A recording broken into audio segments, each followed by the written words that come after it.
It's time to add some spice to your nooner. Nooner funny. This is the place where big-time guests, bold opinions, and little cute doggies come together. This is Rothman and Ice. Sponsored by Pella Columbus, the #1 rated windows and doors in Columbus. All right, back at it. Big Thursday here on the program. Rothman and Ice, Anthony Rothman, Matty Ice Hayes, and CB. Boys, good to see you. Oh, yeah, man. It's good to see you as well. I hope everybody's having a great, what is it? It's Thursday? We almost made it to the weekend, man. I'm feeling good. A little chilly out there today, but you know what? I don't have too much to complain about. How you living over there? Not too bad. I think mentally I'm kind of still in New Orleans a little bit, so that's good. Okay. And then we got a nice show for you today. So we'll bring on my boy Matt Finkes, sack master from the 90s, get his take on Patricia. I don't think their paths crossed football-wise because Matty Finkes was, I think, with the Jets when Patricia was just starting his coaching career, grad assistant kind of thing. But I want to get his take on that from a defensive standpoint. We'll have our boy Double D on. We were with him live in New Orleans. That was great. We'll find out if he made it back to Indy okay. And then Gold Jacket Thursday returns. And this guy, one of the more unsung names that you'll hear with a gold jacket, and that's Bryant Young. Bryant Young, Chicago's own, went to Notre Dame, got drafted in the first round by the 49ers, went to a Super Bowl his rookie year. Okay. They brought in all of these dudes free agent-wise and transformed a defense, went all the way there. I think it was Super Bowl, 21 maybe, something like that. Anyway, they hammered the Chargers, I think, in that Super Bowl. Just hammered them, similar to what we saw this past weekend. So it'll be fun to have him on. I might remind him of the Notre Dame season he had in 93, which was, I'll take you back a little bit, Matty. Notre Dame had an unbelievable team in 93. Mm-hmm. Just unbelievable. They had played Florida State, who was #1, I believe, in South Bend. Not positive. Beat them. Beat #1. They were perfect. They got to the end of the year, like second to last game of the year, and Boston College comes in for the Holy War. And Boston College is beating them in the fourth quarter. And Boston College takes the lead with 1:09 to play in South. I'm sorry, let me go back. Notre Dame comes back. They score 22 points, I think, in the fourth quarter. Mm-hmm. They're down to Boston College a lot of the game. They score 22. They take the lead with $1:09 left. They commit an unsportsmanlike on the kickoff. I don't really know what happened. It moved Boston College another 15. Mike Bursich, who was a linebacker for Notre Dame, dropped an interception. When I say it was right in his hands, it was 2 right here. And he drops it. And at that point, you knew it was a wrap. Well, you just knew that was going to come back and haunt them. It's like one of those.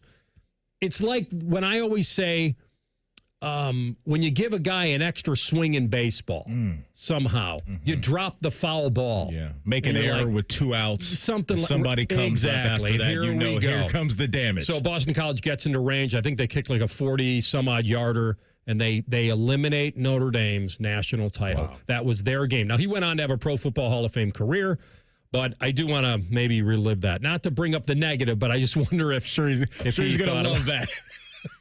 That was just one of those wild times. 2 things from Bishop and Friends, which I heard at the end of the show. One, I'll have to text my boy Bo. You absolutely can have a dog allergic to chicken because Jesse was allergic to chicken, and we were lucky that we found out. It's in the kibble. And he was getting hot spots and his eyes were getting pink and all that. No. We didn't know. And so if they did find out that Buddy Garrett is allergic to chicken, it's great because a lot of people have a very hard time finding out what their dog is allergic to. You can do test after test, and it really can bother them. So I'm thrilled if that's it that they found out. Easy elimination. Okay. You're done. Good. And then I heard Ryan Baker, our boy, Bake Show, on the all body doesn't match the voice team. And I would say that he mentioned he's had some driving issues here for the last couple of days. I've noticed both of his 3 things have been, this guy cut me off, this guy flipped me off, this guy's racing by me. He's got a lot of... Interesting. No ownership from Bake Show. No, he's not the road rager. He just claims that he's always around road ragers. But then he said something that I brought up to Bobby Carpenter, our former guy on our team here. Shout out to the general. Years ago. Mm-hmm. And I didn't know if this was an Ohio thing or something. But he said this guy raced around me, and then he went across 4 lanes. I grew up in Chicago, and I always said across. I never used across as a past tense. Mm-hmm. But I noticed when I got to Ohio, Bobby says it, and you say it, and I heard you say the guy went across 4 lanes, not across. Like you would go across the street, not across it. Is that an Ohio thing? I don't know. Maybe. I never even thought of it. I never even paid attention when people say that or that I said it, I guess. I pay a lot of attention to what you say, sir, every time you're on the radio. And I appreciate that. Thank you. Means a lot. You are the man. Maddie, is it an Ohio thing? I don't even know what I say. If you said you wanted to go across the street. Ran across the street. I don't think I have that T on the end. Well, or ED. Yeah, I think it's just across the street for me. So Okay. I'm with you on this. Big Show, what's the root of this? You've been running into some road ragers. Are you out here riding dirty like a millionaire? What's happening? We're worried about you. No, I mean, it's not my fault somebody runs a red light and then they don't know where they're going. They got to get on 71, so they go 90-degree angle across 4 lanes of traffic to get there. I kid you not. My boy Justin texted us in our group message the other day and said he was driving home from work, I believe, on 33, and that 2 guys were throwing hands on the freeway. I don't know out what of the happened. vehicle. Out of the vehicle. He saw 2 guys literally going blow for blow on 33 on his way home. I think somebody got rear-ended or something like that. And then these 2 guys got out of the car and started getting after it in the middle of the freaking freeway. Could you imagine seeing that? Now, Big, I don't need any of that from you, okay? I know you're a big wrestling fan. You got a lot of wrestling moves probably in your bag where you could hurt somebody, but just be careful out there. We need you here at the fan, all right? You got to be safe out there. Just notice the last couple days he's been on the wrong side of some rage, and it wasn't his fault. And then he's right. I will agree with him on this. It feels like when somebody screws up out there, they're no accountability. Very reluctant to say, my bad. Yeah. It's always that one's like, on me. Yeah. Let me ask you this, Big. When you received a 1 bird or double bird, I don't know what it was, did you send one back across the net? Did you fire? Okay, you did. I'll just smile, or if I'm feeling really good that day, I'll blow him a kiss. That usually makes him mad. That's the type of pettiness I like right there. Hey, AR, while you guys were enjoying New Orleans in the Super Bowl, I was enjoying a freshman basketball game in Maddie's old stomping grounds. Shout out to Pickerington North. You just were out combing the high schools or what? No, my buddy's kid plays for Grove City, and they were out there, so we went and watched the game. See pictures of my guy all over the hallways, and man, you should have seen him. He was hitting dingers back in the day with that build. It was thick Matty Ice back in the day. That was nothing but a Doritos and pizza diet in high school. That's all I was, and hot dog. That's all I was eating back then. You see the picture he's talking about. I was getting after it. My guy was a power hitting second base. I was getting after it, baby. By the way, Maddie, did you hear Pick North's football schedule? No, First 3? I did not. St. Ed's, St. Ignatius, Pick Central. Listen, man, we're very ready for ambitious. All that. We want all the smoke. Shout out to Coach Hillerich and the gang over there at Pick North. You know how we do over there. It's a rough open. It's a murderer's row. They got to see us. We're the Panthers, baby. Pick North, stand up. This guy needs to flip a ceremonial coin at some point. Can you make that happen? Listen, I'd love to do it. Can we just get him to a game? Well, it's tough to get him out of the house, the hotel. It's tough. Well, here's the deal, too. During football season, I'm the first pregame show on Saturday, man. And if we got those noon games following Friday Night Football, it's tough for me to be out that late. It's the first quarter. Sound old. You don't have to stay the whole game. That's a good point. If we do a Pick North game this year, which we normally do, you need to be there for a little bit of the broadcast. I will. I can make that happen for you. You, Dane, DeVere, the whole team. You guys do a tremendous job calling games. Ryan Baker, you're the best, man. We'll send him. We'll send him across to the field. he'll go across it, and then he'll come back across it, and then flip the coin, and be on the radio with you. I like it. We'll emphasize the T. I got a lot of things to do. As far as things I've brought up on the air that need done. I want to be the mascot over there for the Jackets for a night. I want to do that. Yeah. I got to get this half-court shot done. I'm sorry I failed you on that. That was my project. It's us. We got to work on that together, and now I got to get over to Pick North, my old stomping grounds where I was homecoming king back in the day. It's good times back then. Good times. Maddie, we all love to go back. Why would I want to go back when I get to work with an Emmy Award winner every day? I'm living the dream. What are you talking about? Sounds amazing, doesn't it? Sounds. You guys are idiots. It's just that simple. It is. It's not that simple. It's just that simple, All baby. right. All right, is Bake on? Yeah, Good. By the way, I told him, hey, you're going to have to work 10 more minutes. And he did. Yeah. He did. Trooper, man. Shout out to... Hey, Bake, put that down on your time card. I'll sign it for you. Shout out to Bishop and Friends. All right, we got something going here. Ryan Day spoke with 10 TV, and he talked about his ride to glory, and it got a little bumpy. You'll hear it next. Rothman and Ice on the Fan. The sound of Paul Keels calling a Buckeye game is erotic. Oh, yes. Your home of the Buckeyes, the Fan, Ohio sports destination. Care Heating and Cooling. When you need a company you can trust, call 1-800-COOLING. Master Grillers Unite. The grilling season never ends at Billiards Plus. Come see their best-in-class grills for yourself and check out Central Ohio's largest selection of pool tables, game furniture, and shuffleboard. Family-owned and operated. Billiards Plus on Dublin Center Drive in Dublin.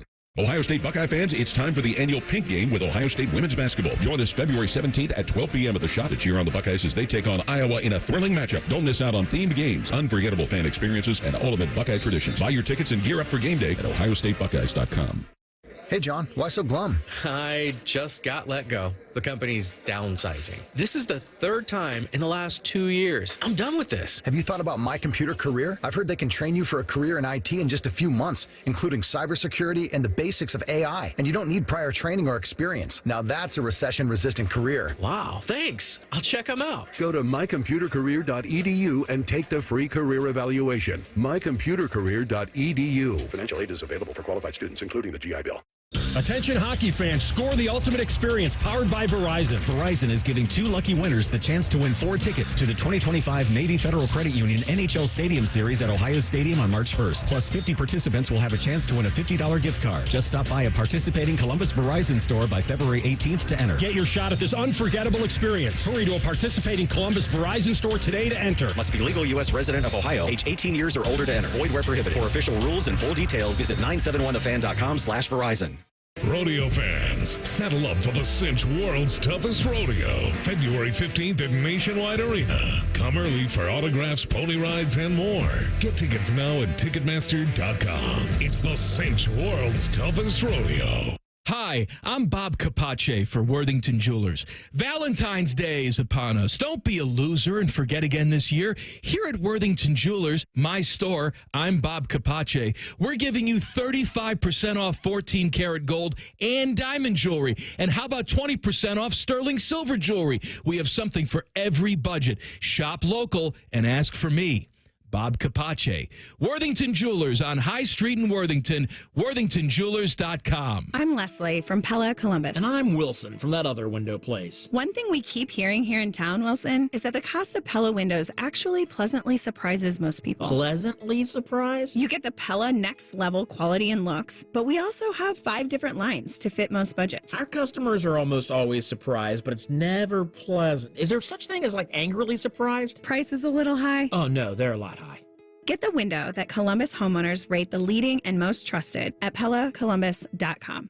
Here's a quick listening guide. When something's on the fan, it's on the station you're listening to right now. If I say something's on ESPN Columbus, it's on 1460 AM and the Fan's HD2. When in doubt, stream it on the Fan app. Thank you and good night. February is Children's Dental Health Month, so make sure you make an appointment for your child to visit an Ohio Dental Association member dentist. ODA member dentists are located throughout the state and are dedicated to providing the highest quality dental care, are bound by the highest ethical standards, and have access to superior ongoing education and training. On your next visit, ask if your child's dentist is a member of the Ohio Dental Association and American Dental Association, so you know you're being treated by the best. To find an ODA dentist in your area, visit ODA.org. Ohio has over 920,000 diabetics. If you are a diabetic, take a step in the right direction by having your feet checked routinely by a podiatric physician, the most qualified doctors to care for your feet. Adding a podiatrist to your healthcare team can help you better manage the effects of diabetes on your feet. Ohio Foot and Ankle Medical Association podiatric physicians are located throughout the state. For more information or to find a member of the Ohio Foot and Ankle Medical Association near you, visit ohiofoot.org. Fan weather. From the Logan AC and Heat Services Weather Center. Cloudy and dreary out there today, along with a few snow showers, highs in the low 30s. Get ready for a blast of cold air tonight, low 16. Sunny tomorrow, high 34. Heavy downpours on Saturday. We do have flash flood watches that have been issued for southern Ohio. I'm meteorologist Dylan Robichaud with your 10 TV weather impact forecast on 97.1 The Fan. Bet365, the official online sports book of Rothman and Ice. Whatever the moment, it's never ordinary at Bet365. The Fan, Ohio sports destination. It's Rothman and Ice. Sponsored by Pella Columbus, the #1 rated windows and doors in Columbus. All right, Ice, lay out the bribery / contest for the day. Oh, yeah. We've been handing them out all week, and we're doing it again today. Winner receives 4 tickets to the world's toughest rodeo. The rodeo is this Saturday, February 15th, over at Nationwide Arena. Tickets are on sale through Ticketmaster.com, or you could just rock out with us. CB let me know, coming back from break, he wants to give these away at 1 o'clock. So if you're interested in going to the rodeo, or rodeo, as my man AR says, stick with us right around 1, and we'll try to get you right. Hey, the other thing we're going to give out today, CB, are a couple tickets to go to the Pro Football Hall of Fame, correct? Yeah, my understanding is that every week we have a Gold Jacket Thursday going forward. We will be giving them out. So not only that, so we'll be doing a Gold Jacket giveaway, like CB says, weekly, monthly, and we do have a grand prize. Okay. So the grand prize winner will be selected in July. I don't know if you and I will be on that panel or not. I doubt it. But you'll get basically an enshrinement weekend package. So you get a couple tickets to the hall. You get a couple tickets to the enshrinement ceremony for the class of 2025, which is a very good one, a small one. You'll get some Hall of Fame Museum tickets. You'll get some parking passes. We'll throw you a discount at the Hall of Fame shop, all of that stuff. Yeah. Now, to enter in that, you need to go to the website, 971thefan.com/goldjacket, and you can enter. That's the easiest way. So I hope you guys, if you haven't been up there, first of all, enter today to get your chance to go see the greatest of them all, and then relive a lot of those moments there and celebrate the greatness at the Pro Football Hall of Fame today. It's just a wonderful place, and if you haven't been there in a while, you need to go back. If you've never been there, you for sure need to go. Yeah. And so that's cool, man. We'll start that sounds like today. a great opportunity. Hopefully we'll knock that out and people will enjoy that. For those that don't know, since AR mentioned, maybe it just, flew by or is in the wind as far as the Hall of Fame news goes. The 2025 class was Eric Allen, Jared Allen, Antonio Gates, and Sterling Sharp. The video of Shannon telling Sterling that he's going in, that'll get the emotions going. Somebody was cutting onions when I was watching that video. Yeah, it's good stuff. I can't call Luke Kuechly and Eli Manning snubs. We saw Eli at Radio Row. I do think he'll get in. I understand because he had his biggest, brightest moments where he single-handedly, late in games, won 2 Super Bowls. Mm-hmm. That's as big as it gets. So he was as big as it gets in the biggest game. His career as a whole, it's a tough call. I do think he'll get in. Yeah. It's okay if he's got to wait a little bit. And some guys wait a while. Mm-hmm. Did you think that the Eli was a snub? No, I didn't. But I'm in the same camp that you are with his accomplishments, who he was. And even outside of that Super Bowl or those Super Bowls, the dude was pretty darn good. Actually, he was really good. I got to put more respect on his name than that. He was, I don't think, ever viewed as one of the elites, at the time when he was playing. Like that vibe around him, to me, wasn't there. But the collective body of work is good enough for him to get one of those honey mustard jackets. And I think Luke Kuechly is going to get the same thing because Luke Kuechly, he has a very high peak. Right, his peak years were high-end stuff, what we saw from him, and you can make a case in some of those years that he was the best defender in the sport, not only linebacker. He was a beast. That's it. Yeah. Where Luke Kuechly, I think, will get in is because he can overcome the lack of years that he played with the resume highlighter, which is Defensive Player of the Year, as you mentioned, Defensive Rookie of the Year, and the fact he got over $1,000 in tackles. So I do think he'll get there. But Cincinnati, and he's an all-pro. Yeah. I think in every – I have to go back. Maybe every season or every season but one. Special. He was. All right, so the Ryan Day run is a magical run. When we discussed this team this year, we knew what he had. We knew what the expectations were. And I think that there's a fine line between criticizing or being critical at certain points of the season where expectations are. Because you and I usually treat this from a week-to-week deal. Mm-hmm. You know, did they live up to expectations or not? What's their ceiling? Where is it? And all that. And so after the Michigan game, it was the biggest gut punch you could have because they were riding the ship. It was all set for them to go into the playoff, go into the Big Ten title game. We had these plans, these hopes, dreams of them getting revenge on Oregon in Indy, becoming the 1 seed, getting the bye, stuff that we thought was very important. Yeah. Maybe, and only Ryan Day would be able to speak to this, and I think we asked him when he came on the program right before the parade ceremony, that sometimes things work out the right way for certain teams. And we don't know whether they would have won it all as the 1 seed. We think they probably would have because they had all the talent and their confidence would have been crazy. But what it took was for them to have to reach down and find the pride again in this team. And all it took was a quarter for them to realize what they had. And Ryan Day did talk about the criticism along the way with Dom Tiberi, 10 TV. I think in today's day and age, there's just a natural attraction to outrage, to extremities, like extremes. You're the greatest in the world, you're the worst in the world, and you should be getting fired, you should be getting an extension. You talk about extremes, but in some ways that's life. But I also think that at times we all need to take a deep breath, and social media and everything that comes with the game. We need to sometimes filter that out because there's great people out there. And during this run, and even after the last game of the regular season, the support of so many people were great. There was a lot of extreme, don't get me wrong, but there was so many people who were very, very supportive too. And then to see us make that run, I think just gives a lot of credit and focus and recognition to the fact that it's never that extreme. And if you just keep working, if you just hang in there and you ignore the noise, then you can achieve your goals. But, I think as a fan base, as a university, as Buckeye Nation, it was great to see everybody galvanize together. And he did it. He was the one who led them galvanizing.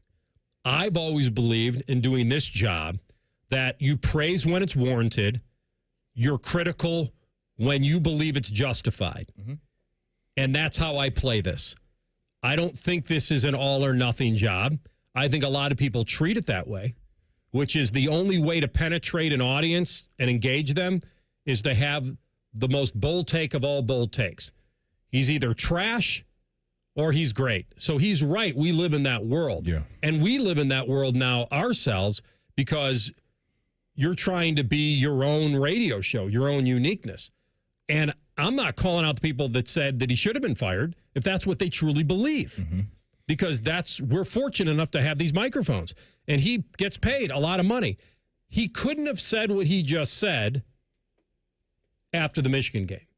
If you do that interview on the Monday after the Michigan game, I don't think he can come with we live in a world of extremes, you're either trash or I don't think he could have played that because he knows what this means. Factually, he would have been correct, but the timing would have been off. Correct. The timing would have been off.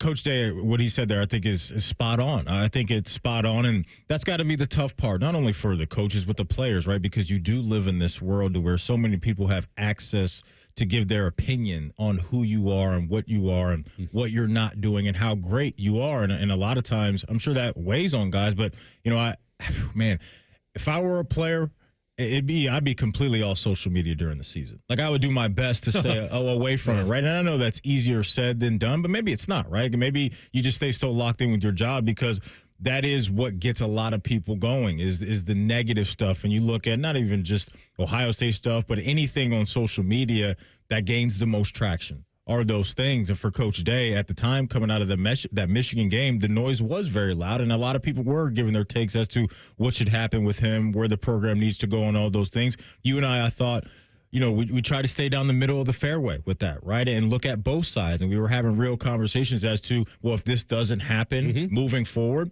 then things should be on the table as far as conversations go. And I think that's fair, because you're talking about the highest level of college football. That's where we're at with Coach Day, and specifically this type of program. And when you start to go down a road to where the results aren't there in some of the biggest games, specifically the game, and they stack up in a negative way, I think everybody's on board, and even Coach Day, with understanding the narratives that come out of those things. But credit to him, right, for getting everybody in line, getting the coaching staff in the lab, and coming out in the college football playoff and going on an amazing run. And Jack Sawyer highlighted some of that in that Players Tribune article that he wrote, which was really good. And part of that was taking us behind the scenes as to, the conversations that were had in the building, not just the players to players, but Coach Day taking ownership of what he probably felt like he didn't do as a head coach. And I think that's a great trait to have, because I think that's how you can maintain or even gain more respect from your players. So just tremendous stuff from them for getting off the mat and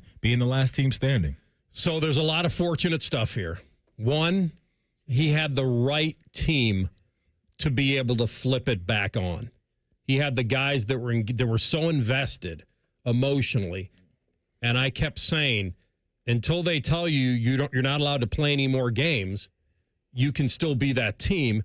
And I think that's what he was fortunate, that team didn't go sideways with his help and with their investment, because of how much it hurt and how competitive they were and what they came back to accomplish. It was the only thing left. And so they were going to die on the vine. They were going to do it. And I think that's special. He had a special team that was able to bounce back from the most gut-wrenching loss against the rival. The other part is, and you talked about the social media part, here's the biggest challenge. A lot of them are getting paid to be on it now. But that doesn't mean you got to read the comments. Doesn't mean you got to post and go. Yeah. You post and go, right? Like, I think that's just, like, when it's good, of course you want to be on social media because everybody's showing you love. But when it's tough, it's something that I would just completely stay away from. It's just not worth your time and energy. It's a dark place. It's the upside down in Stranger Things. You got to be in the all Jay Billis team, where everyone follows you and you follow no exactly. one. Exactly. Turn off the comments, baby. All right, we'll come back with our friend Matt Finkes, the sack master of the 90s, on the official, unofficial hiring of Matt Patricia. That's in 2 minutes. Rothman and Ice on the Fan. Nick bought a new guitar, a 62 American Classic Electric. Does he know how to play? No. But Nick's Empower investment account has performed well. He got good at money, so he can be a little bad. Empower. Invest well, live a little. Start today at empower.com. Past performance is not indicative of future returns. Investing involves risks. You may lose money. Advisory services are provided for a fee by Empower Advisory Group, LLC, EAG, a registered investment advisor with the Securities and Exchange Commission. This is a really good guitar solo. Did you know your skin is the largest organ of your body? Huh? That's why you should shower with Old Spice Super Hydration Body Wash instead of plain old bar soap. Love your skin by super hydrating it with vitamin B3 and glorious notes of vanilla and shea. Did you know that my super hydrated skin is the second largest organ of my body? The first is my heart. Old Spice. Men have skin too. Old Spice Super Hydration Body Wash. 24/7 renewing moisture. With daily use. Everyone deserves a fast and reliable connection. One that helps better their everyday through the things they value most. Friends and family, education and career. A connection that opens pathways to opportunity and builds roads to a better future. At Spectrum, we're committed to delivering just that every single day. Because with the right connection, anything is possible. That's Life Unlimited. That's Spectrum. Hey, Bobby Carpenter here from Carpenter Heating, Cooling, Plumbing, and Electric. Maybe your furnace isn't running so well. Maybe you need a new tankless water heater, or maybe it's just a leaky sink. Let my team take care of you the same way they take care of all my championship buddies. Check us out at carpentercolumbus.com. At Twin Peaks, they're proud to offer an exclusive and extensive collection of some incredibly rare bourbons, whiskeys, and tequilas. Plus, check out their barrel selects that are handpicked by their team and bottled just for you. Supply is limited. Check with your favorite location to see what they're pouring. Cheers. Rothman and Ice is sponsored by your local Pella Window and Door showroom on Gemini Parkway. The Fan, Ohio Sports Destination. Anthony once ran the table on the World 9-Ball champion. Coincidentally, Matty is out looking for a magic 8-ball. Signs point to this is Rothman and Ice. Indeed it is. First team All-Big Ten choice by the coaches and media back in the 90s. I've always said this, if there was a 12-team playoff back then, he would have been to the top of the mountain with those teams in scarlet and gray. He's our friend Matt Finkes, and he's with us now on the Bryant Heating Cooling Systems Fan Guest Hotline. Matty, welcome back, my man. Thanks, guys. Did your paths ever cross with Matt Patricia, whether he was hanging out at a pro day years ago? I know that you were with the Jets, and he was just kind of a grad assistant starting his coaching career, but did you guys ever cross paths? Yeah, very briefly. But, I think that obviously he's got a lot more experience kind of later on in his coaching career here in the, late 2000s and stuff, where he was really, really taken off. I honestly, I like the hire. I mean, a lot of people have been asking me, but I do. I like the hire. I think he's a really big X's and O guy. He's a real good strategy guy.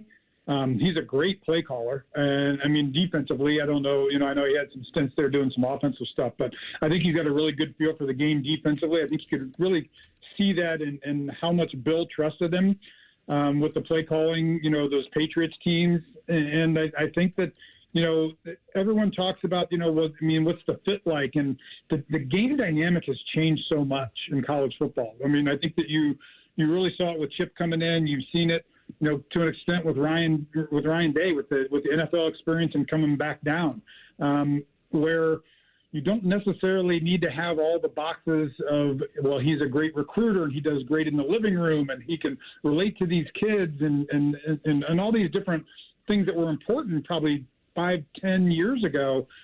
It's just not the same. It's not the same game, and it's not the same program, at Ohio State anymore. So, I mean, to have guys like Larry Johnson and Timmy and Laurinaitis there who can still do those things and go in and recruit. The NIL recruits itself, Brian and Cardell do a great job of that. You need a play caller. You need a guy who can call plays, and I think that's where, when you go back and talk about Jim Knowles, where he developed into a really good play caller, where at the beginning of kind of his Ohio State career, that was my biggest criticism of him. Like, Jim Knowles was calling plays like he was in the Big 12 still, where your offense is scoring 57 points, so you can take chances and you can run zero coverage on 3rd and 12 and hope to get an interception. Then don't worry about giving up a 48-yard play because your offense is going to score in a minute 27 because the other defense suck. So it's one of those things where Jim had to develop into a Big Ten play caller. I think Matt's play calling style coming from learning, and I've got a lot of respect for Bill. Played underneath him with the Jets. And I think Matt has learned a lot from him. And I think that play calling style lends a lot more to what Ohio State defense and what college defense today needs to be successful. I want to stay there, with the play calling aspect, the angle of this, Matt, and ask you what you know about his defensive scheme. What should Buckeye fans be expecting from Matt Patricia when it comes to the defense he's going to be putting in place here in Columbus? Yeah, I think it's going to be a lot of what you saw with the Patriots and Bill, and I think it's really, at the end of the day, it's similar to a lot of the things that Jim was doing here as well, where it's going to take a minute, and he might be able to adapt a little bit to what these guys already know. It's a lot of formational checks and reactions, and so not to get too deep in the weeds on this, but. You're calling a play call or a concept, whether it's, run defense, man defense, pass, heavy, run heavy, soft coverage, tight coverage. You're calling a concept more, and then you're adjusting the actual, play calling to whatever the formation is that comes out and then adjusting it to the motion that happens afterwards, possibly. So in that respect, I think it's very similar to what we've been dealing with Jim Knowles over the past 3 or 4 years. And if you watch what Bill Belichick and his defenses have done over the years, it's going to be very similar to that. I mean, and it's not a basic, like, here's our call and here's what we're going to do. It's very nimble, and it's very the ability to disguise it and to bring pressure in situations or to show pressure and back out is really great with the style of defense that Matt is used to. Matt Finkes with us, one of the best in scarlet and gray back in the 90s. All right, so, Matty, tell me if my memory's correct. So, when Jim Haycock was brought in, was that your last year? No. So, Jim was brought in, but he was just the defensive line coach. Correct. Okay. Correct. Yeah. Was that an adjustment for you guys because you had been with others, and here you get a brand new position coach? It is a little bit, but I mean, the bigger adjustment was the defense of what Pug called as opposed to what Bill Young was doing. Bill Young, who was our coordinator the first 3 years, and then went on to Oklahoma and Tulsa and a couple other different places. He had a totally different concept of how to run a defense. It was, wide nines and very, let the players play and, wasn't really trying to out scheme a lot of people. We played a lot of base cover 2 and some 6. When Pug came in, it was a totally more aggressive style of defense. And you had to adjust to that. And, you had to aggressive defense is a lot of role playing as well. Maybe people don't think of it that way, but it's not going to be your call every single time. But a lot of times, you're doing something so the linebackers are going to have a chance. And this call and this blitz is designated for the safeties to shine. And so, aggressive play calling and, in that disguise element, and that's what Ohio State does right now. That's what Matt is going to bring in. You've got to have some selfless people on your team, and I think that not having to make that adjustment, because that's what this team has already been doing the last 3 years, is going to be a great benefit to them. Flipping it over to offense, want to pick your brain on Brian Hartline now, sliding over into that offensive coordinator spot. We know how elite the guy's been as a recruiter, as a wide receiver coach, but what are you expecting from him now as a play caller? Yeah, I mean, I think that's the big question, right? I mean, Brian was kind of dubbed the guy to be the OC and the play caller there, and obviously Ryan didn't like what was happening, and that's when he kind of took it back over. That was Brian's first time at doing that. Has he learned from knowing Brian? He has. Has he learned from the way Chip called the games and watching that, and learned from the way Ryan called games and doing that thing? And can you develop into that? No one is doubting Brian Hartline's ability to recruit, and probably the best technical wide receiver coach that we've ever seen here at the college level. I mean, as far as developing talent and getting already really good guys to be elite guys, is something that Brian, I don't think, has an equal to in college football. The big question is he going to be able to get that feel? And did, jumping into it a little bit and then maybe taking a step back and watching and learning, I think that's probably going to help him a lot. I mean, there was I think that, the idea that everyone thought he was ready to go and make that play call, and then Ryan kind of clawed it back and then brought in Chip. Brian probably learned a lot from that. And so I think that's going to be the real interesting thing, is how much he's developed from that first little stint that he got with the chance to call plays to what he's going to be able to do this year. It's funny. They did the same thing when you were there. They promoted Joe Hollis, I think, from coaching the offensive line to OC. Yep, they did, and then brought him in. And then, if you remember, then that didn't work out real well, and then brought Walt Harris in. That's right. Then, and then Walt Harris was able to do that, and then really took off with offensively and kind of branched out with that stuff. But yeah, I mean, I think that Brian's nothing if not a student of the game, and I think that he would probably have taken these last year and a half to really study what Ryan saw as a deficit in his coaching ability, which was probably just play calling. And I think that you're going to really see a different method of how he goes about it now. All right, you're the best, brother. Thanks for jumping on at short notice. Hopefully they'll make this official very soon. It'll be a splash hire by name, by resume, and then we'll see what he does with this version of the Silver Bullets. Thanks, my man. Be well. We'll talk soon. Sounds good, man. See ya. All right, that's Matty Finkes, one of the best. The power edge man from Piqua. He was on the Bryant Heating Cooling Systems fan guest hotline. All right, when we come back, Matty, was something stolen in New Orleans last weekend? I'll make that the tease. We'll tell you what that means next. Rothman and Ice on the Fan. Wake up with the Fan. Eat lunch with the Fan. Go to bed with the Fan. Dream about the Fan. Then change your sheets. Gross. Ew, you guys are gross, but stick around in case I don't find anyone else. The Fan.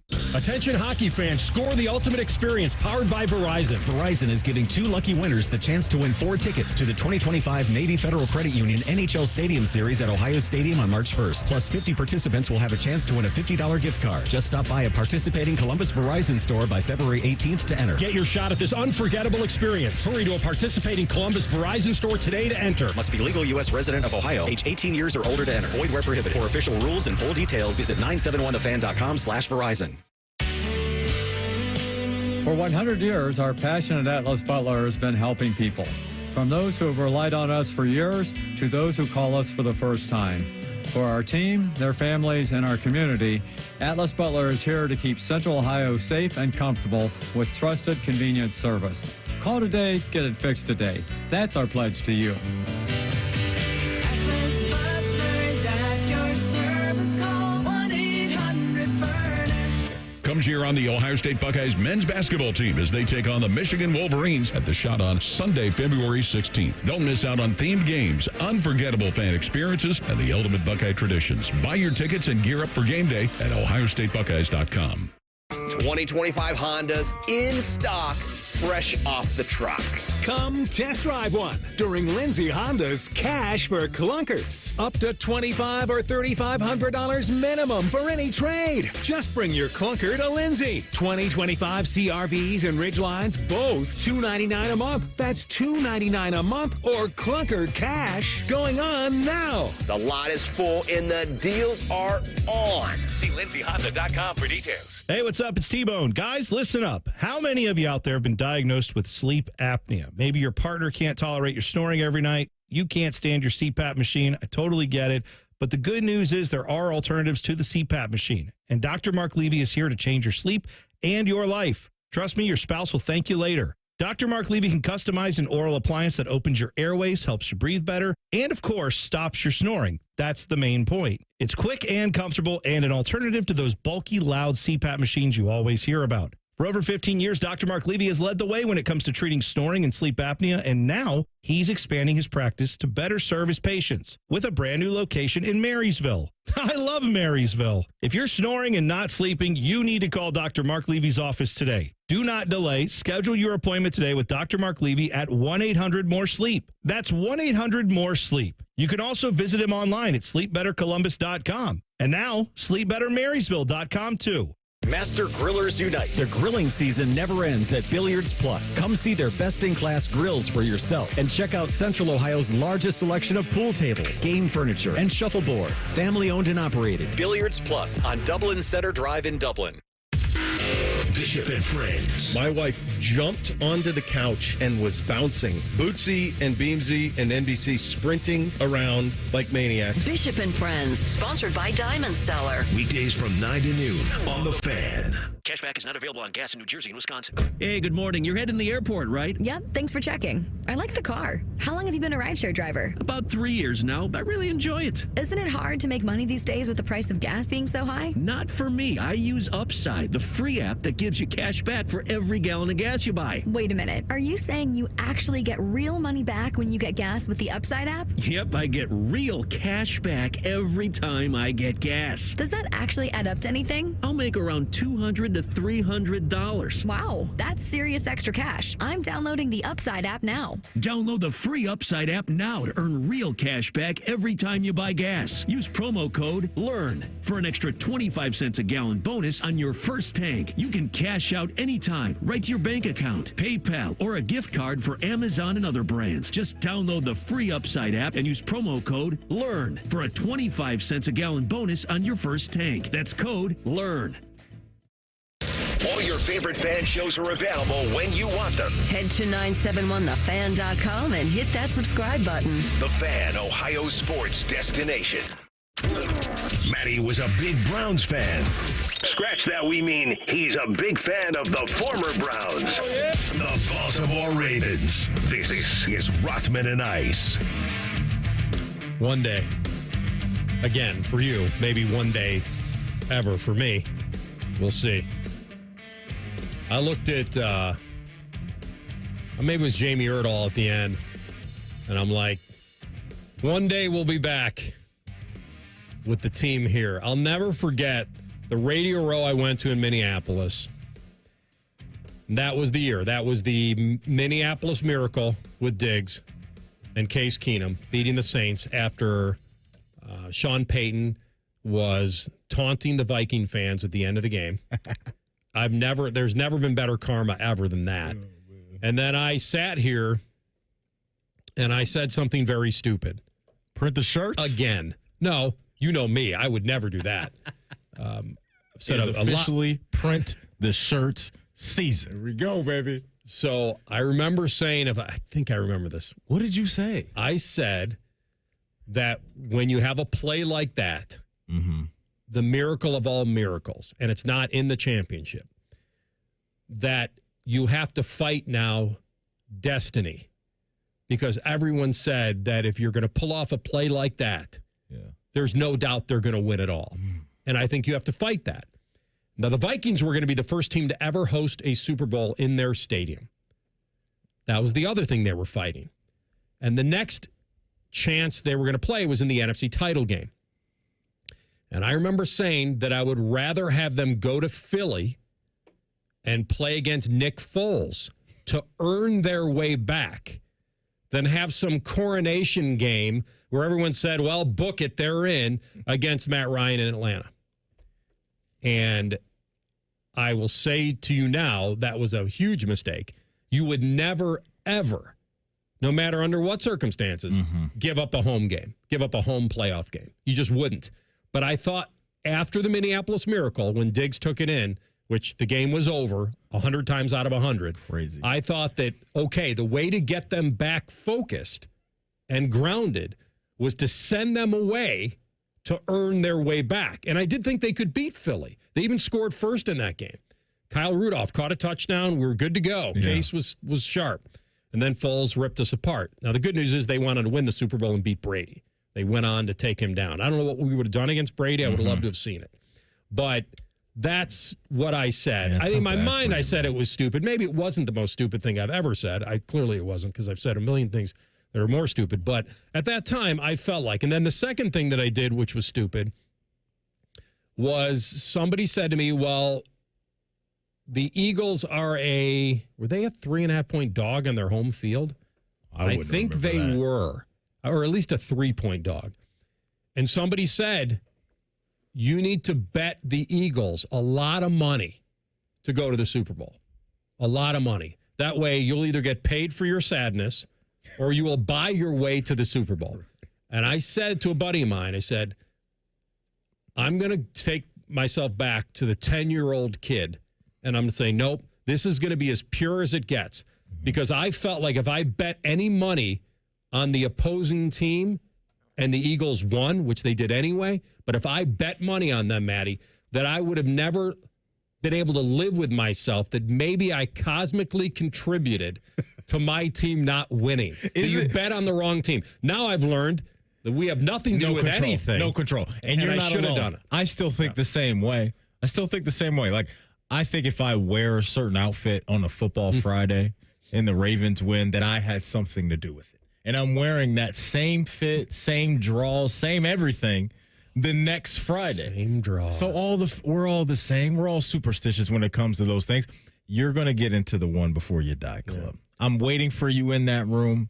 I'm in the 2 before you die club, not to brag, but it's nice in that room. It's nice. You and CB one day will get there. CB probably doesn't believe at all based off how his team has tortured him. He said the Browns are going to get to the Super Bowl in their new stadium. No, he stole my first one. He stole it. That's fair. CB, they probably will host a Super Bowl though. They'll get but will they be there? Well, that'll be. You could do. It'll be in Brook Park if they do it. Yes. Okay, good. Closer to Columbus. They're going to get a lot of good things, man. They already got a SummerSlam from WWE. You put a dome on that thing, business will boom. We can really take the Winnebago up there. Hey, put a dome on that thing.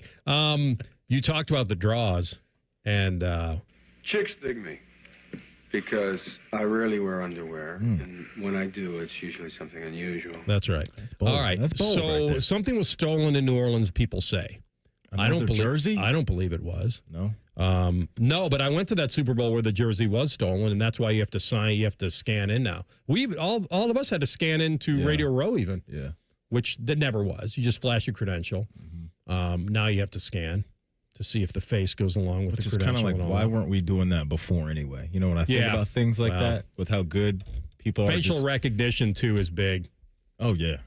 So once you're in the system now, they can spot you. No doubt. But some people said that the Super Bowl MVP was stolen from Sweat and given to Jalen Hurts.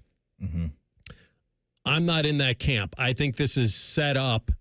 First of all, Jalen Hurts had just as much contribution to winning that Super Bowl as Sweat did. And this is not taking away from Josh Sweat. Here's the problem. When you're a defensive guy, you're judged on the sacks and tackles. I think the Super Bowl MVP is set up in a very odd way. First of all, the fans get a vote. Did you know that before? I didn't know Forgot this. about it. 20%. I didn't know that. 20% of the vote total comes from the fans. Comes from fans watching the game. I don't know how I've missed this over the years, but that was not on my radar. And supposedly, like, there's only 16 other votes. That's odd. And they make you start voting before the end of the game. Yeah. They start passing it out in the press box. Here's what I would do, and this is very unpopular because you really couldn't pull it off because you want to vote for the MVP after the game. You want to be able to announce who the MVP is. For sure. Josh Sweat had 2.5 sacks. It was enough to get him in the conversation. Cooper DeJean had a pick 6. Yeah, he did. Other defensive guys had great games. Zach Bond had a pick and 7 tackles. Yeah, he was out there. He could have easily gotten it. Yeah, he's a beast. What happened to the Eagles was that the defense split the vote on the defensive side because you couldn't give it to Sweat over to Jean and you couldn't give it to Bond over Sweat. So what happened? That's what happened. Yeah. But Jalen Hurts going 17 of 22 for 221 and he rushed for 72 yards and was their leading rusher. He carried it 11 times. You can't tell me he didn't deserve the MVP. No, I'm completely with you on this. Jalen Hurts put the squad on his back. He put the squad on his back. And what was really impressive about what Jalen did is all year long, he had the benefit, as did the team, of having Saquon roll through the majority of people. And so for him to step up to the plate and knock it out of the park the way that he did when Saquon was essentially wiped away from the game, and I know Saquon had a handful of catches in the game and he contributed there, but as far as what he wasn't able to do with ripping off a lot of those home runs that he had or just moving the chains a lot the way he did all season, Jalen Hurts, man, absolutely crushed it. And this is now 2 Super Bowls that Jalen Hurts has participated in, and he's been better than Pat Mahomes. Yeah. There's not a lot of guys that could say that, if any. He should have gotten MVP in the loss. He was that, and that's always an interesting debate as well. Can the loser win the MVP of the game? I'm not a big fan of that. I understand. I think that's what I was going to say. It's very unpopular. Somebody from the winning team has to do it, but I thought you brought up a really good point with what happened to the defensive guys, specifically Sweat for Philly, because we see this sometimes like in baseball, right? You got 2 guys in the middle of your lineup that are batting 350 home runs apiece. Like, they're going to take votes away from each other. And a lot of times in football as well, you know, the quarterbacks are going to bring home these type of awards. And Jalen earned it. He had a bigger. So here's the recap. They pass around the stuff to the media in the press box. They're allowed to change their minds if something significant happened. So they are allowed to change their minds. But once they put their vote in, it's kind of like they've washed their hands with it. Like, something crazy would have to happen for them to flip it. The other thing you could do, because Josh Sweat, unfortunately, and this is very unfortunate, he had 2.5 sacks, but he was in on probably a dozen other plays. You don't know that when you're watching the game live. The unpopular thing to do would be to announce the Super Bowl MVP a few days later. And let it marinate? Let the media rewatch the game if they're dedicated enough. And believe me, if you're one of 16 to get that vote, you better be dedicated. Watching that game live, you're only into he had 2.5 sacks. That's a great game. Maybe I'll give it to him. What about the other dozen plays he affected? Yeah. What about when he blew Kelsey back into guys?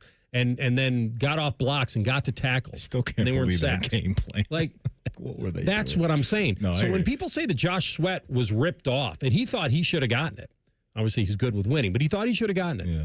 That's the only way to rectify this, is to have the people that have the privilege of voting to get a chance to rewatch the game. It'll never happen because they want to hand him the trophy. Here's what's going to happen for Josh Sweat. You don't get Super Bowl MVP, but you're getting a nice bag this all season. Sweat. You're hitting he is amazing sack celebration, wiping the sweat off his forehead. That's baller. That's right. All right, we come back, top of the hour, Sports Center update, and we get into the second hour. T. Higgins and the odds of his next uniform. You'll hear it next. Rothman and Ice on the Fan. Here's a listener tweet. Are Men and Bone stupid in real life? Yes. Yes, they are. Common Man and T-Bone. Weekdays from 3 to 6. The Fan. Common Man and T-Bone here. Bone, did you know that the ESPN Bet Sportsbook at Hollywood Casino Columbus has over 30 TVs, 2 massive video walls? They even have recliners, a full-service bar and restaurant, a betting counter, and over 30 kiosks? I did know that, but I also know that you can reserve a table right now at Hollywood Casino Columbus at the ESPN Bet Sportsbook and guarantee your spot and get some game day swag while you do it. Just visit HollywoodColumbus.com/casino/sportsbook. Must be 21 or older. Gambling problem? Call 1-800-GAMBLER. Attention lovebirds. Valentine's Day is almost here, and Diamonds Direct has the gifts to wow your special someone. From dazzling diamonds and trending gold to vibrant gemstones, pearls, even timepieces. With hundreds of stunning styles under $1,000 and an exquisite collection of one-of-a-kind luxury pieces. Make your moment unforgettable. The best selection, value, and service are waiting for you. Make this Valentine's unforgettable with fine jewelry for every budget. Diamonds Direct. Your love, our passion. Hey, it's Anthony from my friends at Germain Honda of Dublin. If you're searching for a Honda lease deal here in Central Ohio, I know you've come to the right place. Leasing allows you to enjoy that flexibility in one of their fantastic, sharp, reliable vehicles. I'm so confident that Rich and his team can tailor a lease deal that's right for you. Like a 2025 CRV LX all-wheel drive, $349 a month for 36 months, 30,000 miles with only $19.99 down. Germain Honda of Dublin, Sawmill Road, just south of 270. Need inspiration? Shop Kroger for thousands of appetizing ingredients that inspire countless mouth-watering meals with savings beyond low prices. Like digital coupons worth over $600 each week and up to $1 off per gallon at the pump. So you can get big flavors and big savings. Kroger, fresh for everyone. Fuel restrictions apply. You'll find low prices on thousands of items. The yellow and red tags mean you'll save big on sparkling ice water, Kroger brand chips, and so much more. Kroger, fresh for everyone. Breaking news coming in from Bet365, where every nail 365. Gambling problem? Call 1-800-GAMBLER. 21 plus only. Must be physically located in Ohio. This is Hall of Famer number 275, Chris Carter. Buckeye born and bred. Ohio has been a huge part of my football career. From Friday nights in Middletown to Saturdays at the Shoe, and now all the way to Canton. Now I want you to experience football heaven, the Pro Football Hall of Fame. Go to 971thefan.com/Go Jacket and enter to win a VIP experience to the home of professional football, the Pro Football Hall of Fame. Ignite the passion, relive the glory.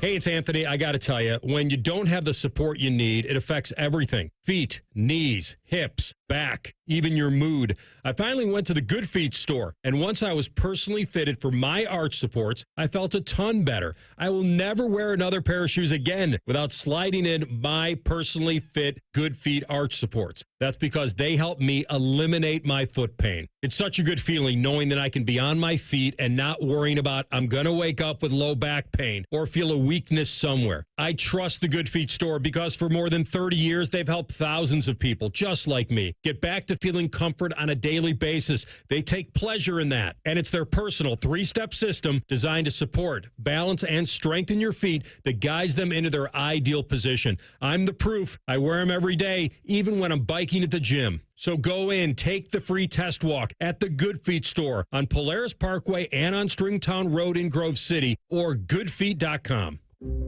Something amazing is happening when power outages strike. Teams are powering through them.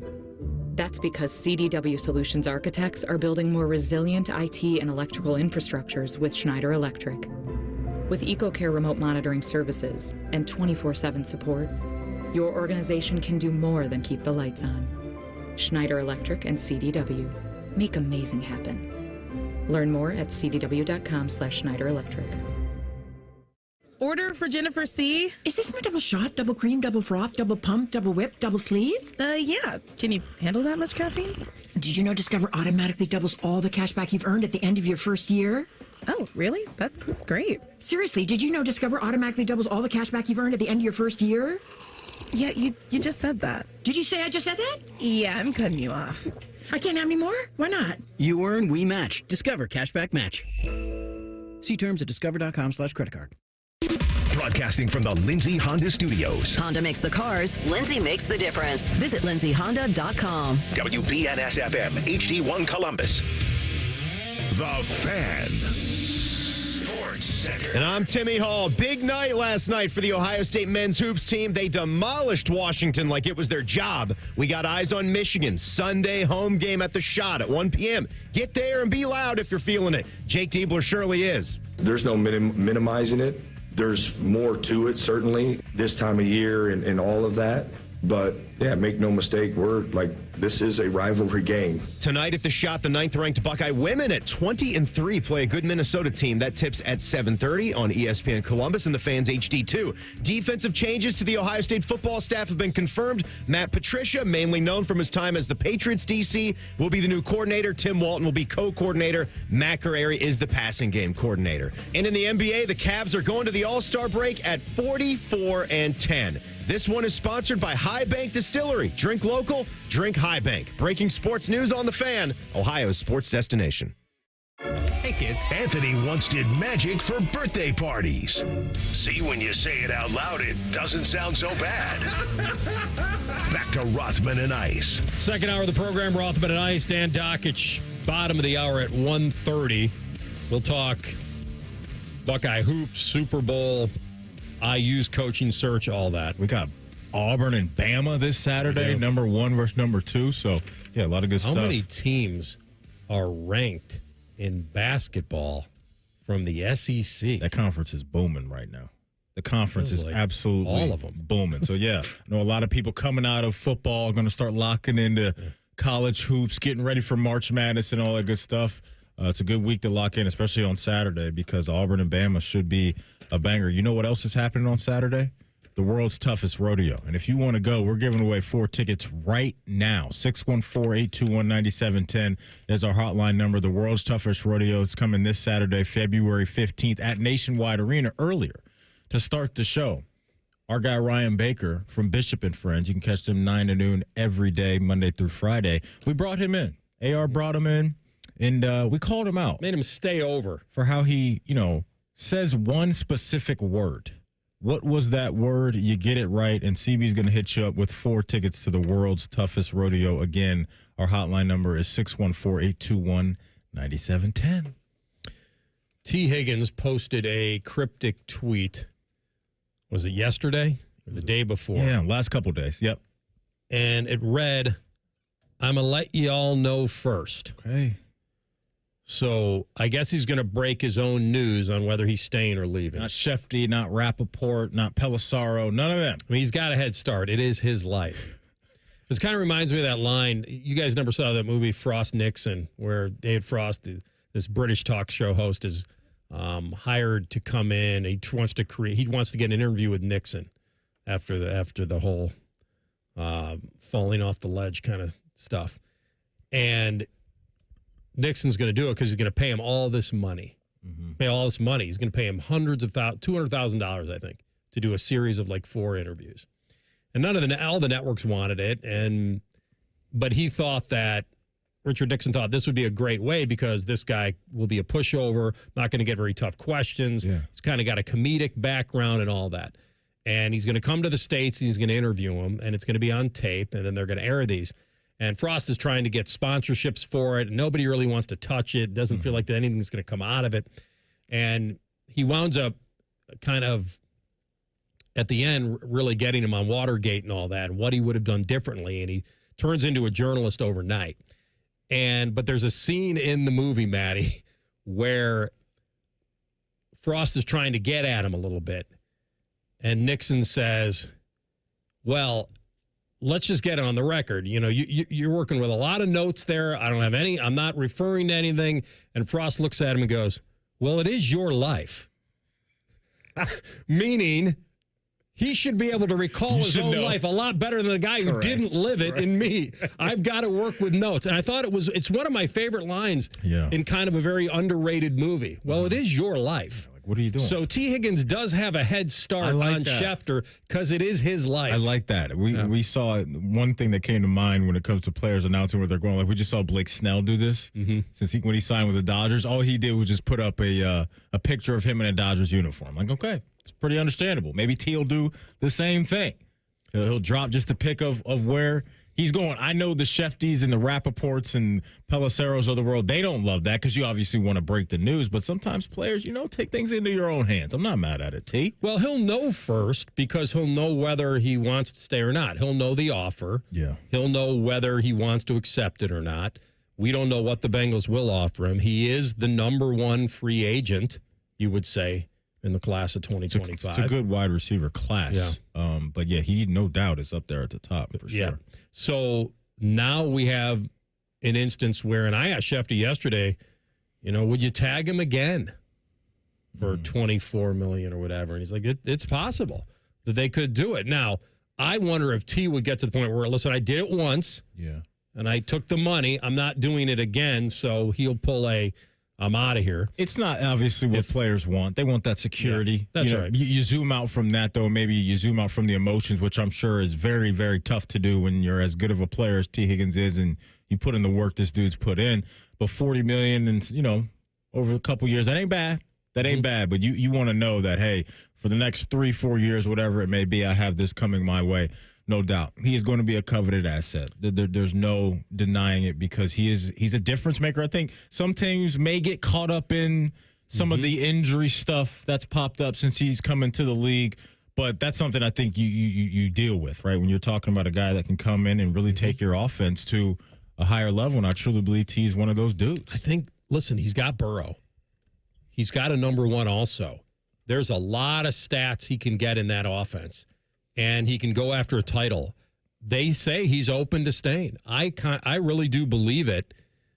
He switched agents from David Mulgeta, I think, who's kind of struggled to get things done with Cincy over the years. And I wonder if there's something to that. He's willing to stay, but it's got to be at a certain number. I don't believe he's really going to take a huge discount, nor should he take a real discount. I understand the football part of it. It's a great gig that he's got going right now. Being opposite Jamar, getting the rock from Joey B, but it's time to get the bag if I'm T, and the Bengals got to come correct, or we got to start thinking about going elsewhere. Because you only get a certain crack at this, man. This is what you've worked your entire life to get to this moment. You've been a part of team success. You got to a Super Bowl, almost won. You've put up good numbers, man. You've been working since you were 7-8 years old when you had a dream of playing, and this is what it's all about. This is one of the most coveted pieces of a story for these professional athletes is getting the generational wealth, and he's right here knocking at the door, so it's time to cash in. Shefty did say to me, though, it'd probably be more of a tag and trade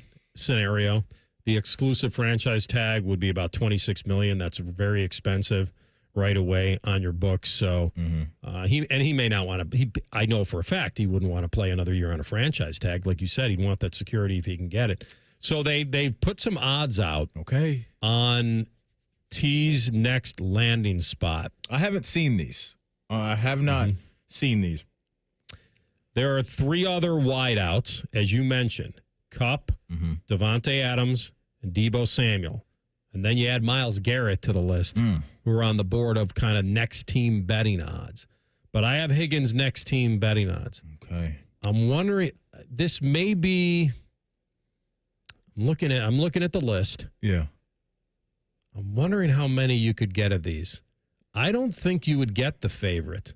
There's one team that I've heard a lot about. Because of what reason? That he'd want to go, or they'd want to get him? Or that what? They would want to acquire him, and they have the money to spend. And that's New England. Where are they on So the that Patriots list? are in the conversation, as you know, because they have the most cap space of any team right now. And they have a major need. So they're like, we need you, and we got money to spend. And they have Drake May on a rookie contract. So a lot of times these teams want to, we can spend more on the weapon because we have a quarterback on It's a great call. on a rookie. So what are their odds to get him, the Pats? The Patriots are number 1, 2, 3, 4, 5. Oh, they're in okay. the top 5. They're not the favorite. I thought they'd be higher. Another guess I'll take, because of his history with this coach, Brian Callahan and the Titans need some playmakers too. From there, right? I think he is from that area. No, I think you're may right be in a saying coming home moment for him. Home. Let's see. Where are the Titans That's at right, on this Oak thing? Ridge, Tennessee. So he's a Tennessee guy. Yeah. He's got a coach over there that knows him well. He knows the system. I'm sure Callahan would go to bat for him. He committed to the Vols first. Before going to Clemson. He changed to go to Clemson. Yeah. What are the Titans' odds in this? So the Titans. Let's see if Maddie got another one. The Titans actually are 6th. Okay. So I'm not as high on the list as I want to be. My next guess, because you brought up a point that I think is a good one. Teams that have these quarterbacks on a rookie deal. And I kind of know where you're going. I don't know if this team needs more juice, but man, they had a good year. Where's Washington at on this thing? I'm Are they happy number you one? mentioned Washington Courthouse.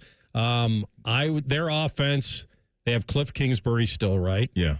And if he plays alongside Terry and De'Ami Brown, then all of a sudden you're into a situation where that would be a heck of a supporting cast to give to Jaden. Are they high on that list? You have moved up, sir. Where am I at you now? You are now at number 2. Here we go, CV. I'm cooking now. Washington is number 2. So you've nailed 2, 5, and 6. You said you don't think I would get 1. Who is this team? I don't love it for him, even though I think that they could certainly use him, and this quarterback could use him. You don't love it for him. Think again, young quarterback was bad, then good. They're coming. They got a defense. Their situation is not a lot unlike Washington. They have a veteran head coach. They ride the hot hand of a rookie quarterback. They got into the playoffs as a wild card team. It's Denver. Yes. They're number 1 on the board. They're number 1 on the board. Pairing him with Sutton. Joe Lombardi's offense. I like it. Yeah. I they don't have like Sutton it. and Marvin Mims. Yeah, and he'd go in there and be the dude. He would go in there and be the dude. I don't like it as much as Washington. If I'm T, Washington would be good stuff. Yeah. They've got a lot of projected cap space, too. Pretty lucrative. They could make a run. So your recap there is Denver, Washington, Pittsburgh, the Chargers, then the Pats, then the Titans. Okay. And I would love them to go to Buffalo, which is a little further down. All right, we come back. Can another team upgrade at quarterback? Maybe they're going to take a big swing. We'll mention it next. Rothman and Ice in the Fan.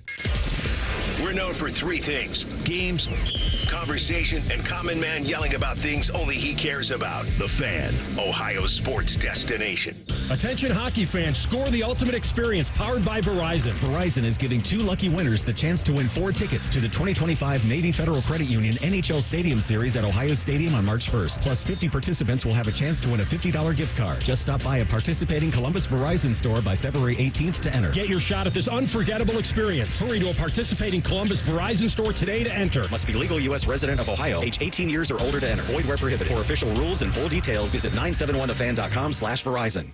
Home values in Columbus are sky high, and you have a ton of equity. Your financial advisor thinks the market has peaked. So if you're thinking about selling, it's time. Except for 2 things. High interest rates will burn you on a new home loan, and you're not ready to move. Savvy financial advisors suggest Truehold's new Sell and Stay program. It's ingenious because they buy your home now while its value is high, but you can stay in your home as long as you want with an easy, affordable lease. Smart, right? Truehold will make you a solid cash offer, not a lowball offer like the others. It's based on your home's current value. The cash is yours to travel, pay off bills, or secure your retirement. And again, you can stay in your home with a comfortable lease. Truehold covers property taxes, insurance, and maintenance. See how much Truehold will pay for your home today. Call 1-855-300-9993 or visit Truehold.com. The smarter, faster way to cash out your home's value without moving. That's Truehold.com. Rodeo fans, saddle up for the Cinch World's Toughest Rodeo, February 15th at Nationwide Arena. Come early for autographs, pony rides, and more. Get tickets now at Ticketmaster.com. It's the Cinch World's Toughest Rodeo. back in the studio with a return visit from Todd Schmelt. Todd, the last time you were with us, you claimed to be the dumbest person in Columbus. You're being really hard on yourself. Not in the least. You know what I got? I hate to ask. One of them thermostats with the dial and the needle. Woo, woo, woo. Maybe that's not modern, but not... What am I? Eli Whitney, Elias Howe, Johann Gertis? I don't know who those people are. Those are old-timey people from the 19th century, and that's me. Outdated, like my silly old thermostat. Okay, look, you're not the dumbest guy in Columbus. You just haven't called Apex Pros. The pros who knows? Those guys. Whether it's the latest technology, fixing your furnace, or a brand new system, they know all the stuff so you don't have to. I don't have to know it all? Nah, you just have to know the pros who knows. Apex Pros. I'm not the dumbest guy in Columbus. I didn't even know who Johann Gertis was. Inventor of the gas-powered unicycle. Look it up, doy. Okay, you don't have to be me. No doubt about it. Columbus loves Apex Pros, the pros who knows. ApexPros.com. Master Grillers Unite. The grilling season never ends at Billiards Plus. Come see their best-in-class grills for yourself and check out Central Ohio's largest selection of pool tables, game furniture, and shuffleboard. Family-owned and operated. Billiards Plus on Dublin Center Drive in Dublin. The Buckeyes are national champions. And you listen to it all right here on The Fan. And next year when they do it again, it'll be here on The Fan. And the year after that, well, you know the drill. Always and forever, your home of the Buckeyes. The Fan. Hello, it's John Kozik, founder and president of TurboTrack Realty, and I buy houses as is, fast for cash. Call me today for an all-cash offer on any of your properties, and we can close within days at 614-470-2000, 614-470-2000. Do you own a property that's outdated and needs thousands of dollars in repairs? Great, I'll buy it. Give us a call today for an all-cash offer at 614-470-2000, 614-470-2000. Would it be convenient for you if you could simply take what you wanted and leave the rest behind? Great, I'll buy it. I buy vacant properties, inherited homes, divorce situations, death in the family, apartment buildings, rental portfolios. I even buy my tenant won't pay me the rent houses. Call TurboTrack Realty today for an all-cash offer and speak with one of our friendly staff members at 614-470-2000, 614-470-2000. Fan weather. From the Logan AC and Heat Services Weather Center. We will be tracking some snow showers out there today. It's cold with a high of only 35. Sunny heading into your Friday. Friday morning, bundle up as temperatures will be around 15 degrees by Friday afternoon, looking at bright blue skies with a high of 34. I'm meteorologist Dylan Robichaud with your 10 weather impact forecast on 97.1 The Fan. Bet365, the official online sports book of Rothman and Ice. Whatever the moment, it's never ordinary at Bet365. The Fan, Ohio's sports destination. You're listening to Rothman and Ice, the #1 rated midday show in Columbus. Sponsored by Pella Columbus, the #1 rated windows and doors in Columbus. All right, welcome back. So, in full transparency, this has never happened in all the years that we've been at the station, but I want to do this quickly and efficiently and not scare anybody here at our station. But when you work at a media situation, TV station, radio station, there can be some things that come about that have emergency situations. Evacuating a building for us is really not that convenient because we're on the air and obviously we're providing a service to you and our fine listeners here at The Fan. But Maddie and I have recently been told that here in our building that we have been issued an evacuation out of cautiousness for something that might be here, might have arrived, and we're not going to ask any questions. So what we're going to do is we're going to switch over to our national ESPN shows, and hopefully we will be back with you shortly. But we want to abide by this. We want to choose safety over all, and we appreciate you having the patience with us because this has never happened. So thank you very much for your patience. We hope to be back with you here before the end of our show and, of course, before Common Man and T-Bone. So right now we will do what we are being told to do and evacuate our building, and hopefully everyone is safe at this point, and we will continue to be safe. So thank you for listening. Hopefully we'll talk to you very shortly. and let everyone call them stupid. That's not how the ego works, especially when you own a basketball team or you're the general manager of a basketball team. So at some point, I would expect more. We've gotten the little leaks about the conditioning, right? Like we've gotten some of that. We're going to get something bigger in the near future. Would you agree with that assessment or disagree? 100% I would agree, because, again, they're going to try to justify it. As dumb as that sounds, they're going to try to justify why they made that move and get everyone to agree that, oh, yeah, that was a good idea. No, dummy, it wasn't a good idea. I don't think anyone's ever going to think that that was a good idea. But, Joe, it was a 3-team trade. Right? I mean, it's the Lakers and the Mavs is who we always focus in on, but the Jazz, who the Lakers played, were involved last night as well. Well, not last night, but they were involved in it as well. And their GM, Justin Zanuck, was part of the broadcast of the Lakers and Jazz, and well, he's thinking it's a gift as well. Rob Pelinka even said it in his press conference introducing Luka that it was a gift. And I think that's how a lot of my colleagues, don't want to speak for them, but how we all kind of felt. But Nico and Dallas, they do a great job.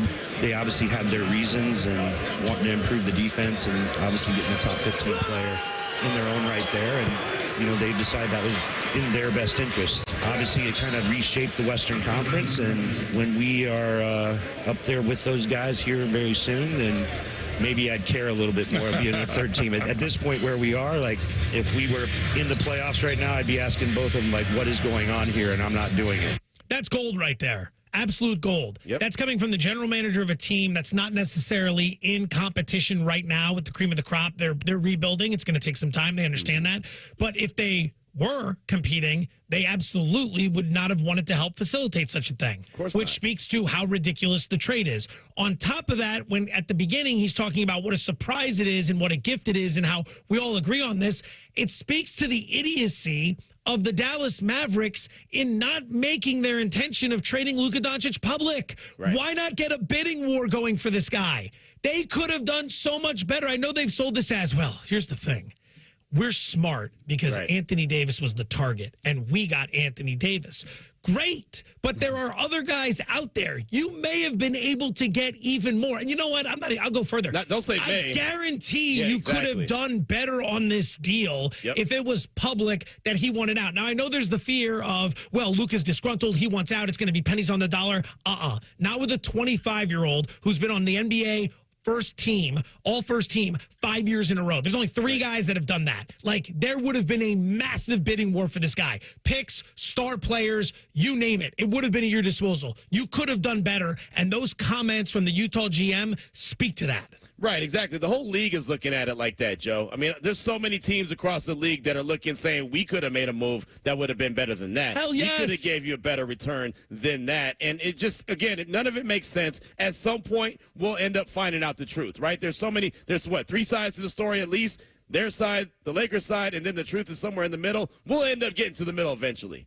Right? I mean, I think that, like you said, we're hearing leaks here and leaks there of what was going on. But there has to be something really, I don't want to say controversial because that's probably going too far, but there has to be something that is the concrete reason on why they thought this was a good idea outside of, hey, we just want to hand the Lakers a generational talent, right? We talked about that earlier today, generational talent. Luka is the definition of a generational talent, and they handed him off to the Lakers. Yeah, like the idea that whatever the problems were that they perceived, that the organization perceived, the flaws of Luka Doncic, whatever they were, he's a perennial MVP candidate. Again, 5 straight All-NBA first teams.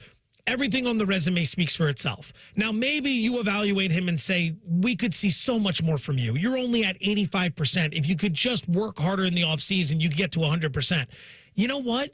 85% of Luka Doncic is still better than like everybody but maybe 4 players in the NBA. It's better than what you got right now. It's better than almost everybody. Right, so, like, again, it's like, all right, maybe we're only getting 85% out of this guy, but it's still better than having Joel Embiid, right? It's still better than that scenario. It's still better than the situation Miami was dealing with Jimmy Butler. Right. So, like, what couldn't be done? What could you as an organization not get across to him? How did you fail in not being able to provide the appropriate support and resources to get this player, this face of your franchise, to where he needed to be? That feels more like an organizational failure. You couldn't figure out how to improve his situation. You saw a problem. You couldn't get anything done. Maybe he refused, but the idea of shipping him off for this, it better come out that it was absolutely horrific what was going on, which, no, I shouldn't actually. I'm not rooting for that. Right. I'm just saying in order to justify such a thing, to make everyone say, wow, we really had this wrong, it's got to be pretty brutal, right? Yeah, I would think so, but I don't think there's any justification when it's all said and done. I really don't think there's any justification for this trade. The fact that the Lakers, who I don't know how many years LeBron's been talking about, I'm going to pass the torch on to AD sooner rather than later. This is his team. This is his team. The Lakers were like, yep, we'll take that deal. AD, see ya. Yeah. You know what I mean? Like the way that they were so willing to get rid of their defensive stopper, a guy who could be a great 1-2 punch with LeBron, the way that they're willing to just kind of blow that up and say, yep, we'll take Luka at 25. We'll take him right now. That tells you all you need to know. Like, how hard do you think the Lakers were pushing back on any of this? Like, when they started, like, do you think Pelinka, called the meeting? It's like, all right, we got an opportunity here. We got to extract everything. Joe, this is one you don't even run by the uppers. You just say, yeah, done. I'll explain later, guys. We're about to be in a really good position. Like, I'm making the call. It comes through on the waiver wire. You get the email update. You just hit accept. It's like, I'm not even going to respond to this crap. Accept. It's good enough. It is good enough, and it's good for the Lakers. May not be good for the Lakers right now, but they've got a 25-year-old superstar that is going to be good for the long haul. He's Joe Fortenbaugh. I'm Q Myers. If you're not able to listen to all 3 hours of Joe and Q today, it's all right. You can catch up on the show on the Joe and Q podcast, available daily wherever you get your podcast. Up next, one player might be taking the Tom Brady approach off the field. Don't move. It's Joe and Q on ESPN Radio and on TuneIn. The 74th NBA All-Star Game on ESPN Radio. It's an all-new format. 3 All-Star teams of 8 players each, along with the winner of the Rising Stars game, battling it out for All-Star Game supremacy. Coverage begins Sunday at 7 Eastern on ESPN Radio and on the ESPN app. Presented by Indeed. Coming up in the Thursday afternoon cool edition of Freddie and Harry with me and Harry Douglas. Joe Burrow sent a message to his Bengals to pay people. Are they the most interesting team that has the most questions in the offseason? It's Freddie and Harry, always a winner at 3 p.m. Eastern time on ESPN Radio and the ESPN app. Saturday on ESPN. For the first time in college basketball, Auburn and Alabama battle as top 5 teams in the nation. Janai Broome and top-ranked Auburn take on Mark Sears and number 2 Alabama. This time, it's more than just a rivalry. They do not like each other one bit. An ESPN Sonic blockbuster. Number 1 Auburn versus number 2 Alabama. Saturday at 4 p.m. Eastern on ESPN. It's our favorite time of the year, draft season, baby. Join me and Mel Kiper Jr., the godfather himself, as we take a dive into this year's NFL draft class. You can watch First Draft on YouTube or listen wherever you get your podcast. Welcome to TGL, presented by SoFi, golf's newest league. It's sharp and it's electric. How is it sharp? How is it electric? Good questions. Try this on for size. 2 hours of hammer dropping, overtime, forcing, playoffs on the line, golf. With 24 of the best players from the PGA Tour. Split into 6 teams. Atlanta, Boston, Jupiter, LA, New York, and the Bay. This isn't your average Sunday pickup game. Tune in every week for TGL matches, only on ESPN. Keep up. It's golf. Evan, Canty, and Michelle are unsportsmanlike. The dinners I have with my wife when we go out to dinner are so short, it's ridiculous. I look at every menu before I arrive, so I know exactly what I'm going to order prior to arrival. You're that guy. You're surprised by that? What about a special? Could it sway you? It could. Yeah, it could be spicy. But see, I go to restaurants for very specific things. That's right. Like I'm choosing, like if I'm going to this place, it's for a very specific dish. Unsportsmanlike. Weekday morning starting at 6 Eastern on ESPN Radio and on ESPN2. The county just requested more electric charging stations. Orders have really amped up at Able Electric. We need 3 more at First and Main, and we just got another hotel chain. It's no shock.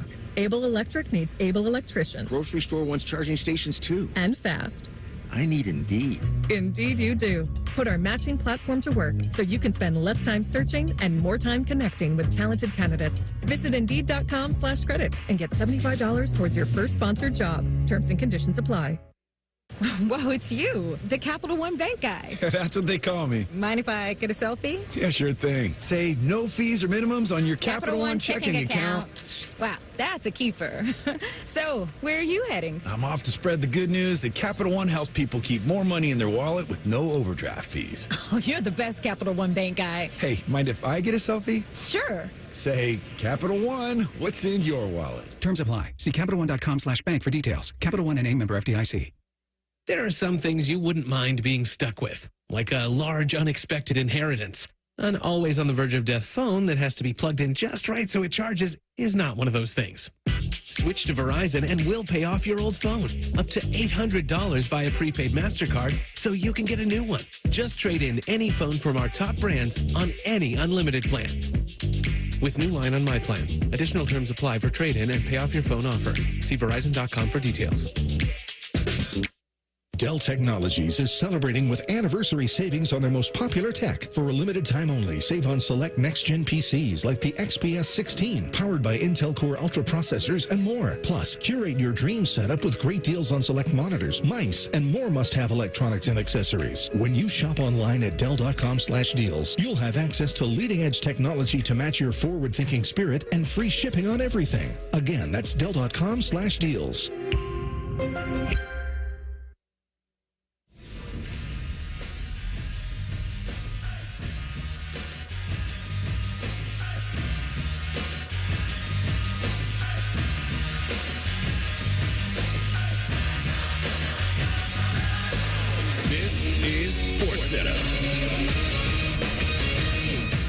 I'm Christine Lisi. It is now official. The Jets announced they told Aaron Rodgers last week they're moving forward without him and will go in a different direction at quarterback. They thanked him for the last 2 years and wished him success moving forward. Rodgers likely a post-June 1 release so he can speak with other teams immediately. He can't officially, though, sign with another team until March 13.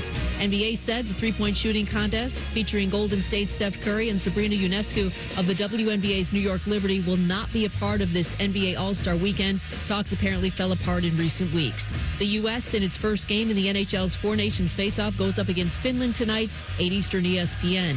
Vegas Golden Knights say defenseman Shea Theodore week to week after suffering an upper body injury playing for Canada at the Four Nations Face-Off.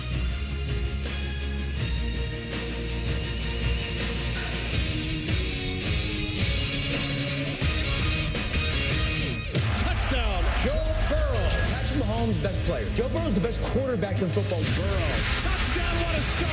You know, I try to leave a legacy wherever I go. He's everything we want to be about, so we take a lot of pride in having Joe Burrow as our quarterback. Try to leave a legacy of hard work and dedication.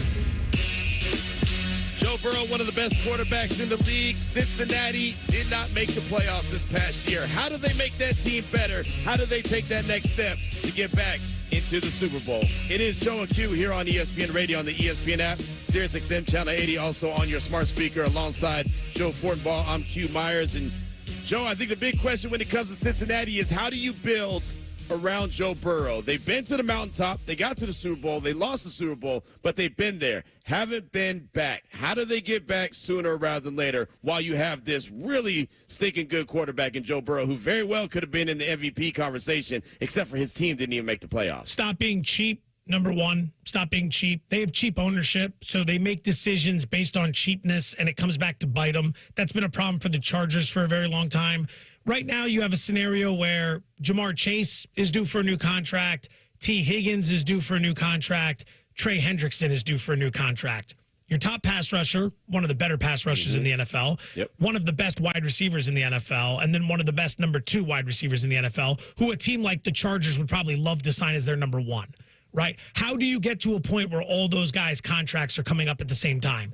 After you've already paid your quarterback in a year where you didn't even make the playoffs. See, it's one thing when you go to the Super Bowl or you lose the Super Bowl or you lose the AFC or NFC championship game, and then it turns out a bunch of contracts are up. Well, yeah, that's natural. You have so much talent. You spent so much money. You got deep into the playoffs, and then you have a bunch of deals that are up. It's rare when you have a bunch of star players who are up for contracts in a year where you didn't even make the playoffs. It begs the question, how do you have so many star players and you couldn't make the postseason? What went wrong? So let's say you figure out a way to re-sign all 3 guys. Let's say by some miracle, Trey Hendrickson, T. Higgins, and Jamar Chase all get new deals. Great. You have all the same guys as last year, but now it costs a lot more money, and that's a team that didn't make the playoffs. Right. So how the hell are you going to get any better? That's what's interesting. You got to let some of them go, which then in that case, how do you get better? Right. Well, you've got to hit on some of your guys that you have under contract that are cheaper, right? Your guys that you drafted. You got to make sure that when you do draft, the guys are right? You have high ticket dollar guys, but the guys that are lower on the salary, the guys that you selected in the drafts, the previous drafts, have got to pan out. That's where the draft becomes so critical. But Joe Burrow, obviously the quarterback who's making a lot of money, just took, $55 million a deal, was on part of my take talking about his contract situation. So you could do a couple different things. You could convert some of the money to a signing bonus, lower the cap hit. You can push some of the money to the back end of the contract. That lowers the cap hit. And then when you get to the back end of the contract, you can restructure it and convert it to a signing bonus. And then you can also just take less money. Eagles are paying everybody, so that seems like the way, whatever they're doing. There you go. Joe Burrow sounded like a capologist there. See, again, like we all point to the Eagles, but we don't realize how he paid A.J. early, how he paid Devonta Smith early, how he paid Jalen Hurts early. A lot of these guys got deals early, and then they went out and hit in the draft, and they hit in free agency. Zach Bond was a good acquisition, right? Quinyon Mitchell, coming from the draft. Cooper DeJean coming from the draft. You have all these dudes. Jahan Dotson had a big play in the Super Bowl that set up the opening touchdown. Cheap free agents. They spent some money on Saquon Barkley, sure. But by and large, they identify good players. They pay them early because that's how you get your discount. You can't ask for some sort of nonsense hometown discount. What you do is you pull a guy aside and say, look, you're really not due for a deal for 2 years.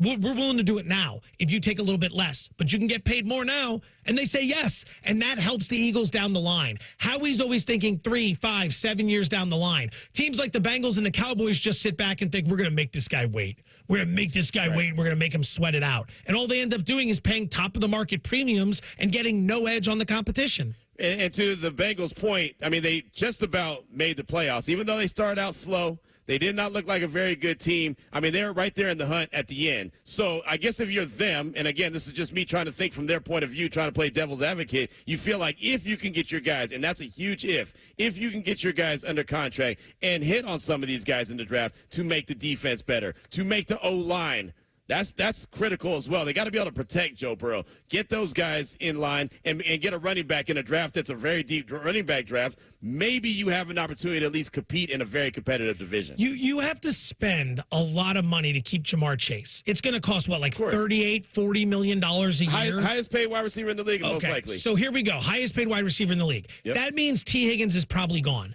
So you're now going to spend a ton of money to get worse at wide receiver. Then you've got to look at Trey Hendrickson. What are you going to do there? If you're going to pay him, it's going to be a massive amount of money because pass rushers aren't cheap, which means you're going to spend even more money now, and you're not going to have any money to address the rest of the defense, which sucked last year. Their defense was straight garbage. They couldn't stop anyone. How many games did Burrow have 300 yards and 3 touchdowns that he lost last year? How many times did they hang 30 in a losing effort? Burrow compares the situation to Philly. Oh, well, they're paying everyone. Take a listen to these cap numbers. Super Bowl MVP quarterback, cap hit next year, $21 million. Dak Prescott's number next year is almost $90 million. A.J. Brown, star wide receiver, cap hit, $17 million. Lane Johnson, star offensive lineman, $17 million. Jordan Mailata, $15 million. Darius Slay, $13 million. Dallas Goedert, $12 million. Devonta Smith, $7 million. Right. We're already past all the guys who make double digits in cap numbers. That's what sets the Eagles apart. The Bengals don't think like that. The Bengals are cheap. They wait, and then they let you go. So Burrow can be elite. Burrow can be incredible. They're not surrounding him with the talent he needs to compete at the highest level. He's been in the league 5 years. They've gone to the playoffs 2 times. Sure, they lost the Super Bowl, but 2 times in 5 years is not good enough for an organization that has a franchise quarterback who's incredible at his job. And that's why they're going to have to do exactly what the Rams do. Remember when the Rams had all those guys that they gave a lot of money to? They got rid of all their first-round picks. What did the Rams do that was so successful that most teams don't do? They hit on their third-round picks. Their 4th-round picks, their 5th-round picks, their undrafted free agents, the compensatory picks. They hit on all those guys. That's how they built the crux of their team, was through the lower draft picks. I'm not saying Cincinnati can do that. Not many teams do, but that's what they're going to have to do when they're looking at all these contracts. Because, again, you might be able to let T. Higgins go. You might be able to replace him with a really good wide receiver out of the draft, but you can't replace everybody in the draft. You're not going to be able to. What would you do? Chase isn't going anywhere. No, Chase isn't going going so anywhere. You signed Higgins Chase. walks. Higgins. What about Hendrickson? Hendrickson's got to come back. You've got to bring him back. I mean, he's an alpha, and he's the best guy you have on defense. And, oh, by the way, their linebacker, Jermaine Pratt, he requested a trade, right? I mean, he's entering the final year of his 3-year contract. $20.25 million. Again, like you said, right? Defenders, edge rushers, guys that get after the quarterback, they're not cheap. He signed it in 2023. He wants more money, and he knows he's not going to get it there. He's asking out. That's a hit to their defense as well. So it's going to be Chase at close to $40 million, Hendrickson at close to $30 million, Burrow at over $50 million. These are per year numbers. He's gonna, and he's got. And somehow we're going to look at Zach Taylor and think he's the guy that's going to take the rest of that, along with the Cincinnati front office, and they're going to put together a group of guys that can contend at the highest possible level. Because top heavy wise, the top heavy talent in Cincinnati, it's as best as they come. Right? Like quarterback, wide receiver, pass rusher, that triple threat, like you compare it to all the triple threats in the NFL, that's the top of the heap. It's right up there. But, like, how are you going to fill out the rest of the roster? Right. That's the Cincinnati problem. Yeah, that's where you hope Al Golden coming in as your new defensive coordinator, just by scheme alone, can get you a couple more wins. Well, on top of that, again, you're going to have to, no doubt, restructure Joe Burrow's deal. There's just no doubt. And all that does, I mean, players don't mind it because that gives them a bunch of guaranteed money right away, right? And lowers their base salary and makes their cap hit a lot less in the season. You heard Joe Burrow talking about that. So, obviously, that's what they're going to have to do. All that does is, as you've mentioned before, creates an issue that we see in New Orleans where they're, $80 million over the cap? The Saints restructured Alvin Kamara and Michael Thomas and all those guys so many times. Your contract and mine, right? They restructure everybody. They restructured Cam's contract. They're a 5-win team. They're a 5-win team that's $70 million over the cap. How can you be $70 million over the cap and only win 5 games? What did you do with that money? Exactly. Dennis Allen's got it in a bag somewhere. Right? I mean, again, that's what they continue to do. The Patriots did it really well, but they had really good players, so they used to do it year after year after year as well. Joe Burrow and the Bengals are going to have to do that if they have any shot at trying to put that team together, which, again, almost made the playoffs, but almost doesn't work in the NFL, as you know. He's Joe Fortenbaugh. I'm Q Myers. No matter where you are, you can always listen to the show, Joe and Q, on the ESPN app or SiriusXM Channel 80. In a moment, speaking of Philly, A.J. Brown wasn't the only Eagle not fully satisfied with the Super Bowl results. You were Joe and Q on ESPN Radio and also on your smart speaker. Hey, it's your resident Super Bowl champ, Chris Candy, coming up Friday. Their season ended in disappointment again, so what can the Bills do this offseason to get them to Super Bowl 60? It's Unsportsmanlike, 6 a.m. Eastern, right here on ESPN Radio, ESPN2, and ESPNU. Texting enrolls you into reoccurring automated marketing text messages. Consent not required to purchase. Message and data rates may apply. Man, I'm in a slump.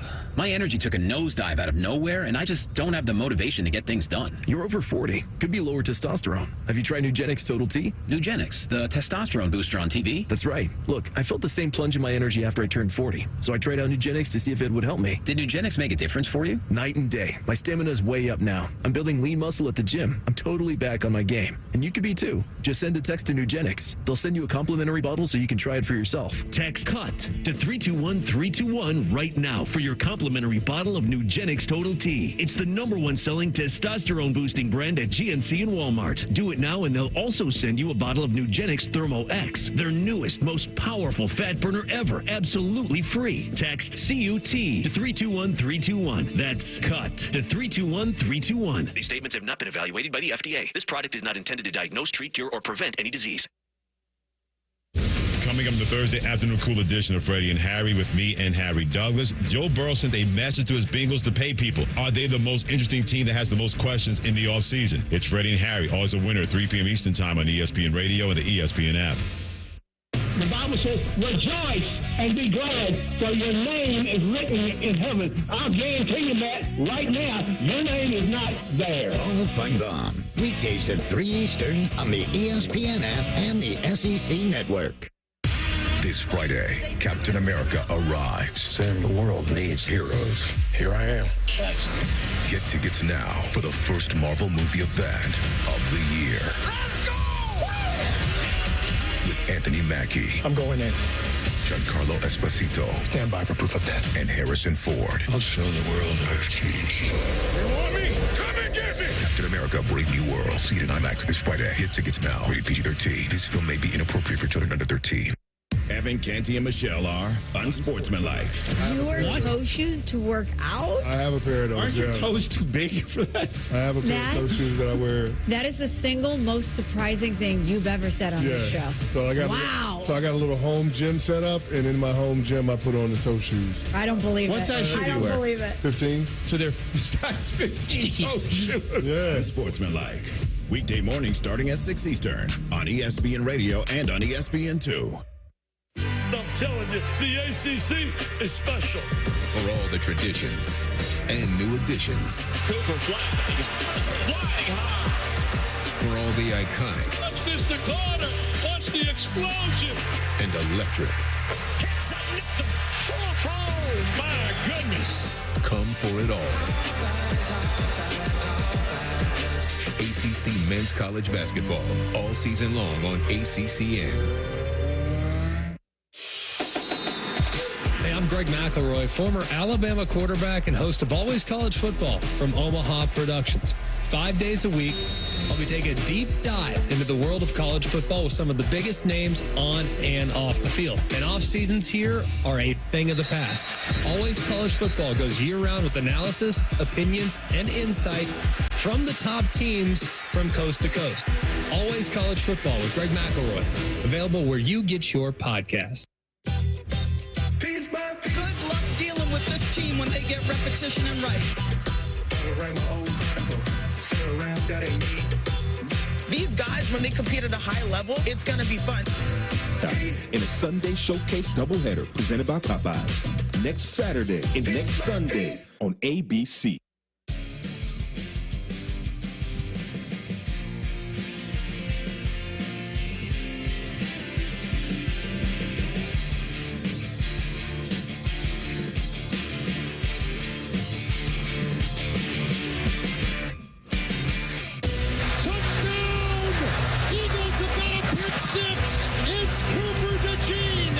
What Trevor said. We saw how they played today. The Philadelphia Eagles defense showed everyone today why they were number one defense in the National Football League.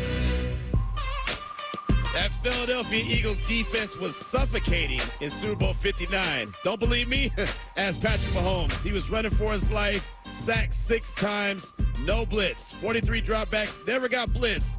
But was on skates all night long. Kevin Hartline on the call for Westwood One as the sound coming in to Joe and Q here on ESPN Radio and the ESPN app, SiriusXM Channel 80. We're also on your smart speaker. We're presented by Progressive Insurance. Alongside Joe Fortenbaugh, I am Q Myers. And Joe, when you looked at that Super Bowl, you've mentioned it before, the storyline was the Philadelphia Eagles and their defense. But when it's all said and done, the quarterback, Jalen Hurts, ended up with the MVP. Yeah, you can understand why. Voters have to figure out which direction they want to go, and you look at what Hurts did. He had a very nice game. Quarterback of a team that hung 40. Let's not lose sight of that. Rushing touchdowns, throwing touchdowns, big scrambles in big spots. He looked really good, and it's easy to hand an MVP award to a quarterback, but the Super Bowl MVP should be the person that best represents the story of the game. And when you look back 5-10 years from now and you mention this game, the first thing that's going to be mentioned is how the Eagle defense absolutely wrecked shop in this game. Absolutely wrecked shop. The story of that game was the Eagle defense massacring Patrick Mahomes, limiting Travis Kelce to nothing, a ghost of his former self, and keeping the Chiefs in check all the way through that game. They had nothing at the half. They were completely bombed out. This isn't to take anything away from Jalen Hurts, but if you're handing out the MVP, it should go to someone who represents the story of the game. And the story of the game was the defense. The problem is, are the voters paying attention to the defensive players enough where they could pick one to represent it? Because it wasn't just one guy. Josh Sweat was great. Cooper DeJean was great. You had a lot of star players on that defense in that game. That's the biggest thing, is it wasn't just one guy that stood out on the defensive side. But Josh Sweat, to your point, he had 3 MVP votes among the 16 total voters. He had a game where he had 2.5 sacks, 6 total tackles, 2 tackles for loss, 3 quarterback hits. And look, I think that he set the tone. Right, I think he set the tone for that whole Philadelphia. He's also headed for free agency, by the way. Hey, perfect game there. Perfect game. That's a great resume builder. Hey, what do you bring to the table? Just turn on the film from Super Bowl 59. That's all. Check the tape. Yeah, check the tape. Get back to me. But he did tell Jeff McClain of the Philadelphia Inquirer, I should have had it. Talking about the MVP, I could have had it. It's all good though. And to his point, I think he very well could have. Yeah, there's a great case. There's a great case there. But again, if you're a voter, you're sitting there and you're thinking to yourself, all right, who am I going to vote for? Yeah. If you say you want to step outside the box and you want to go defense, okay. Sweat's got a case. Cooper DeJean has a case. And then you have to work through all the other players who, they weren't the only ones. There were some interior defensive linemen that played big in that game. Like, in which stats are you going to look at? Sacks are easy, but what about quarterback pressures? Where can you find that information? So ultimately, at the end of the day, you take the approach where, well, yeah, Jalen Hurts was great. He's the quarterback. That makes a lot of sense. But if you're Sweat, and I know it's all tongue-in-cheek, he's having fun. Yeah. But, like, if you're saying that you feel like you deserved it, it's really hard to take it away from him. Because the first thought that comes to mind when you remember this Super Bowl is not going to be Jalen Hurts. You're not going to say, man, Jalen Hurts was so incredible in that game. Last year, when the Niners lost to the Chiefs, the story of the game was essentially Mahomes leading him down the field late to tie and force overtime, and then Mahomes leading him down the field for the game-winning touchdown in overtime.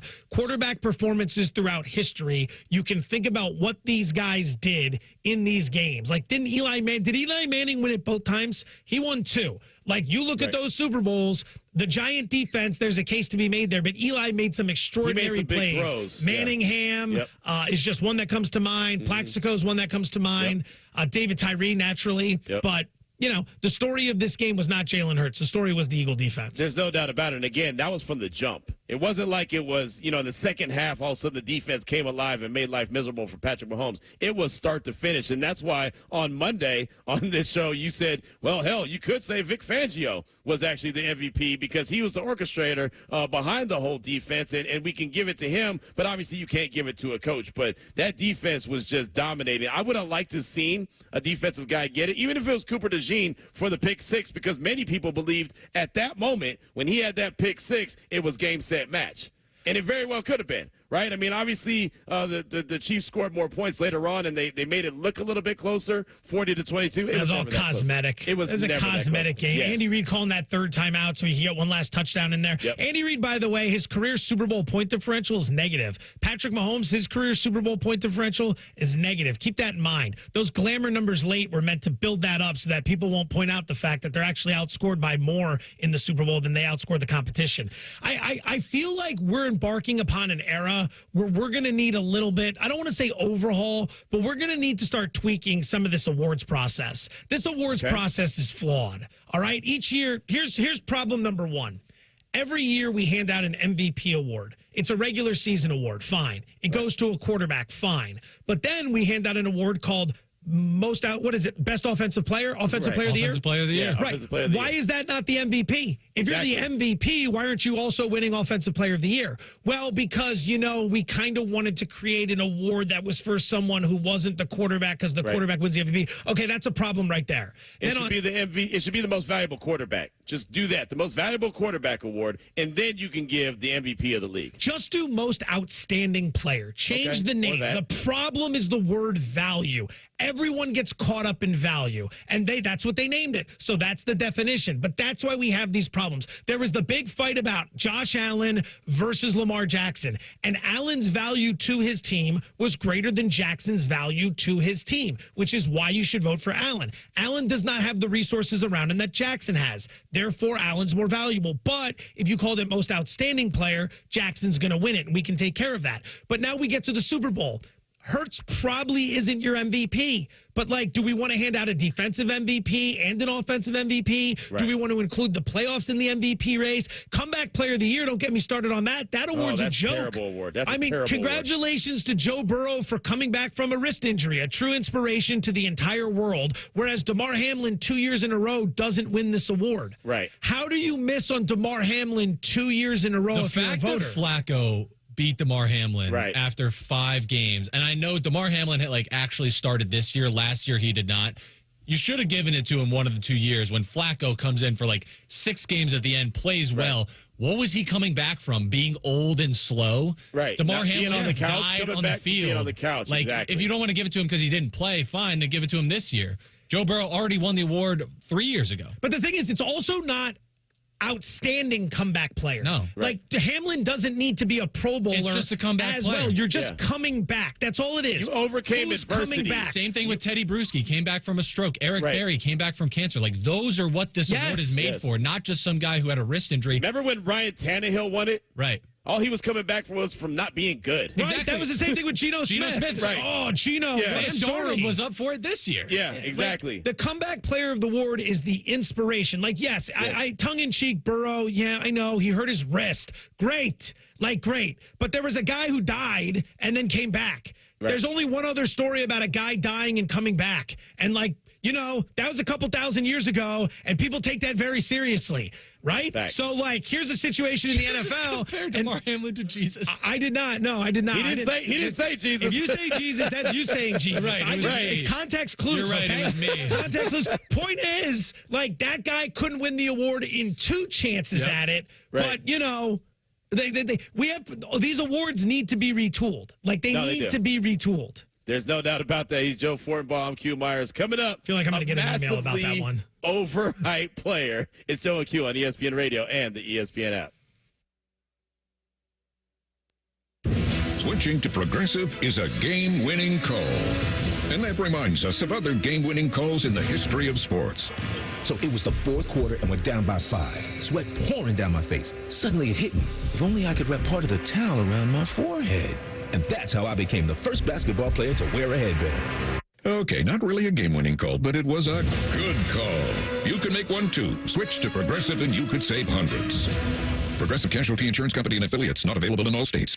Vivid Seats is your ultimate destination for basketball and hockey this season. With a game-changing rewards program and an unbeatable selection of tickets, they make it easy for every fan to watch their favorite teams and players in action. Catch every one-timer and buzzer-beating 3 live and in person from your favorite seat. Plus, every ticket is backed by a 100% buyer guarantee, giving you peace of mind with every purchase. Don't miss out. Visit vividseats.com or download the app today. Vivid Seats, the official ticketing partner of ESPN. Evan, Canty, and Michelle are unsportsmanlike. I think Nick Sirianni is inevitably going to get a bag of cash, but that doesn't mean that he's a top 5 coach in the sport. I'm not going to have that recency bias and say just because you won a championship means you're better than all of these other coaches that are out there in the sphere. I'm not going to sit here and say just because he won a championship this year that Nick Sirianni is better than all of these other coaches. Unsportsmanlike. Weekday morning starting at 6 Eastern on ESPN Radio and on ESPN2. Hey, I'm Greg McElroy, former Alabama quarterback and host of Always College Football from Omaha Productions. 5 days a week, I'll be taking a deep dive into the world of college football with some of the biggest names on and off the field. And off seasons here are a thing of the past. Always College Football goes year-round with analysis, opinions, and insight from the top teams from coast to coast. Always College Football with Greg McElroy. Available where you get your podcast. Welcome to TGL presented by SoFi, golf's newest league. It's sharp and it's electric. How is it sharp? How is it electric? Good questions. Try this on for size. 2 hours of hammer dropping, overtime forcing, playoffs on the line, golf. With 24 of the best players from the PGA Tour. Split into 6 teams. Atlanta, Boston, Jupiter, LA, New York, and the Bay. This isn't your average Sunday pickup game. Tune in every week for TGL matches, only on ESPN. Keep up. It's golf. Hey, it's Greg McElroy from the Always College Football Podcast. Check out our current episode where we break down the increased parity that we are seeing in the sport. And we ask the question, are spring games dead? Download it anywhere you get your podcast.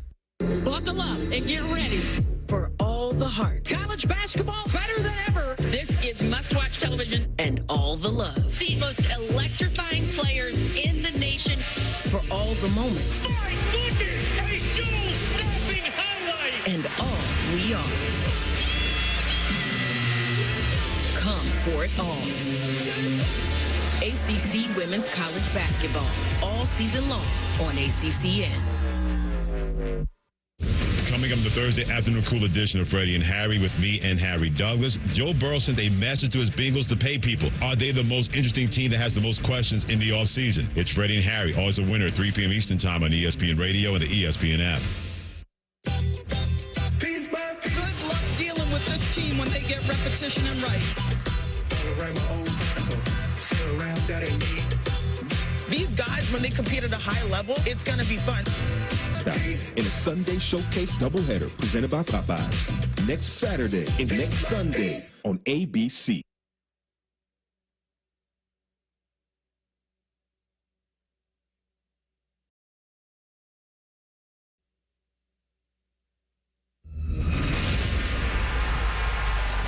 From Studio One on the campus of the worldwide headquarters of ESPN. And from Studio Q in Las Vegas, Nevada. This is Joe and Q on ESPN Radio and on the ESPN app. 1, 2, 3, One of the big pickups of the offseason for the Philadelphia 76ers was Paul George. Paul George did not pay off on Wednesday night. It's Joe and Q on ESPN Radio, the ESPN app, SiriusXM Channel 80, also on your smart speaker, presented by Progressive Insurance, alongside Joe Fortenbaugh. I'm Q Myers. And Joe, the whole Paul George experience so far in Philadelphia, I don't even know what day it is at this stage of the game. It just hasn't seemed like it's panned out too well. And I think last night really showed evident. My man had 2 points. Terrible. 2 points. 2 points. That's as embarrassing as it gets. 2 points. Like last night is where you look at this and you ask yourself, I mean, come on, man. Like, do you even want to play basketball? Do you want to be here? Do you want to be anywhere? Like, we know you want the money. I would also want the money. Everyone wants the money. Sure. So we get that. But, like, just go ahead and load manage if this is going to be the effort that's given on a night like this. You're down Embiid. You're down Maxey. You're supposed to be one of, like, the big three, the guys, or whatever we call this in Philadelphia. You're playing the Nets. They need you to step up. 1 for 7 from the field, 0 for 5 from deep. You didn't get to the free throw line once. You scored 2 points, 6 rebounds, 4 assists in 37 minutes. You lose by 4 to Brooklyn, so it was a winnable game if you did anything. Right. Quentin Grimes somehow gets up 18 shots. He had a nice night. Kelly Oubre gets up 16 shots. You get up 7, and you contribute almost nothing else. That's my big issue right there. You got up 7 shots. To me, that's not even effort, right? I mean, we can get up 7 shots without trying. Right? I mean, this dude... He played 37 minutes. That's what I'm saying. Like, 7 shots is unacceptable. You knowing that you are the guy that they're going to lean on because their other guys are out. Shocking. They're out. It's been the story of the 76ers all season is out. Who's out? The list of who's in is shorter than the list of who's out. It just happens to be who it is when it comes to the 76ers. But you only get up 7 shots. You might as well have gone ahead and said, hey, look, man, I'm just going to have to take off night. I'm good. I don't want to play either. Like, he never even wanted to be in Philly, but he wanted the final payday, and they were the only ones offering it. And the only reason they offered it was because they were desperate. Right. Think about the decision-making here on behalf of General Manager Daryl Morey. All right? Things have gone horribly in Philadelphia. You need to figure out a way to keep Joel Embiid, but more importantly, you got to keep him happy because NBA superstars are... Do you need to make him happy, though, well, they're at this stage of the game? If you lose him, you're losing your job. Let's remember here, He should lose his job anyway. I mean, if you go back and look at the resume of Daryl Morey and what he's done over pitching his wagon to James Harden, fail. Hitching his wagon to Joel Embiid, fail. Hitching his wagon to Paul George, fail. I mean, look, I wasn't a very good student in school, so I know when you get 3 Fs, you failed. Yeah, the problem is he doesn't have the organizational support that a guy like Howie Roseman has. And we talked about that at the beginning of the week. When you have that sort of support and that job security, you can go out and you can take some swings here and there, knowing that if you fail, you're not going to lose your job. Morey's a guy who very much knows he's on his way to losing his job. So in the offseason, what does he do? Well, number one, we got to make Embiid happy. All right, so we're going to give him a broken down past his prime player who has very little left. We're going to give him an absurd extension that's worth, what is it, like 60, 70 million a year? We're not even in those extension years yet, so that's already going to be a bad deal. Right. Now, on top of it, we have Tyrese Maxey. We have a really good player that we hit on. So now we've got 2. And because we cleared out James Harden and some other stuff, Tobias Harris is gone, we have room for another max contract. So we can make a splash here. Also, Morey's got to keep his job. Who's the only guy that was willing to say yes that fit? Paul George. Now, pretty much anyone could have told you the best days of Paul George's career are behind him, number one. And number 2, there's an injury concern here. There's also an effort concern. He's one of the premier faces of load management in the NBA. But Again, you're desperate, so you're going to throw the bag at him. Paul George didn't even want to go to Philly, but he'll take the bag because he wants to get paid. So he shows up in Philly, and you put together this collection of guys, and you say, this is our best chance to compete. And it falls apart immediately, and now you're stuck with all these deals. The fans are the ones that suffer the most. Ownership suffers second because they're going to be left holding these contracts after Morey's gone. It's not his money. Self-preservation was his number one priority. He took a swing. He failed. He'll move on and do something else. He won't be left holding the bag here like the ownership group is. But ultimately, it's the fans who suffer because this experiment has been a complete disaster. And all you're doing right now is just wasting Tyrese Maxey. That's it. It's not about Embiid or anyone else. You're wasting Tyrese Maxey. No, you should have moved for Embiid when you had the chance. You should have moved on from him when you had the chance. Now it's going to be trying to prop him up and make him look like he's an asset that another team's going to want to pick up. You want to talk about injury concern, bringing in Paul George. Well, that's like the Spider-Man meme. Like they're both looking at each other, pointing at each other. Same guy. Right. Same guy. They both have injury concerns. Embiid's played less than 50% of his games in his career. Yeah. And, I mean, it doesn't look like it's getting any better. You can't trade him now. You're not going to get healthier. So you're eventually going to get to a point where you're probably going to want to shut him down, try to avoid a massive injury at some point, and then maybe in the offseason move him somewhere to get him off the books and see if you can figure it out. But you're going to have to take back some ridiculous deals to make up that contract. With Paul George, you're going to be stuck with him for a while. That's not going to return anything on the investment. And then you got Tyrese Maxey, who's like the one guy everyone's going to want to trade, but he's the one guy you're not going to want to trade. The problem is, they should have moved on from Embiid last year. But coming off that Knicks series, when he went out there at like 60% and gave it his all every single night, the fans fall in love with him again, and it's a great rivalry, and he's out there doing everything he can. So trying to trade a guy or unload a guy at that juncture, it's going to look bad from a PR standpoint. But now the fans have the benefit of pretending like that never happened. They can just yell at you. Management can't. Like, management basically had to make a tough decision where they stuck it out. They said, we're going to continue to build around this guy, and he doesn't look like he's interested in playing at all. I mean, go back to the beginning of the season. There was a big miscommunication between where he thought he was at and where the ownership and management group thought he was at. Like, they were not on the same page as to him not being able to play at the beginning of the season. No, and why was he playing in the Olympics? Exactly. Again, it's the same old, right? And it stinks for Philadelphia's fans. That's who I feel for the most, and you mentioned them, right? Because they're the ones that are cheering on the team. They're the ones that are buying the tickets. They're the ones that are hoping and praying that their guys are healthy. But unfortunately, more times than not, they are not healthy. And that's just the story of the Philadelphia 76ers. Hey, at least you got the Eagles. Right? At least the Eagles are winners. Yeah. Because the 76ers aren't going to be winners anytime soon. They're set to pay Paul George $50 million, over $50 million for the next 3 seasons through 2028. For what? Yeah, this is the thing. Joe? I mean, I would love to stack up a few contracts. He's a Pontiac. Of guys who cashed in and then just basically quit. Like Anthony Rendon is the poster child of this. The word just came out yesterday that he's going to need hip surgery, so he's out for an extended period of time, and that is an all-time bad contract. But the thing is, again, I'm going to quote this book so often because the book is about avoiding the Anthony Rendon contract. It's called Soccernomics. It's from like 2009, and it's all about how these lower-tiered teams that don't have a lot of money in European football found a way to compete at a high level because they took advantage of market inefficiencies. Essentially, it's Moneyball. Everyone's familiar with Moneyball and the Oakland A's. Brad Pitt was in the movie. Well, Soccernomics does that for European football. One of the most telling just points they try to drive home is that you never, under virtually any circumstance, hand out the massive contract to the marquee player coming off a huge performance on the world stage. Right. Like a guy who has an all-time performance at the World Cup or in the Champions League or whatever it is. You do not, he's at peak market value there. You're going to pay him peak market value, and if he doesn't perform at that level throughout the contract, you're not getting a good deal. That's what the Anthony Rendon deal was. He was sensational when the Nationals won that World Series. So the Angels jumped in and said, we're going to pay you to play like that.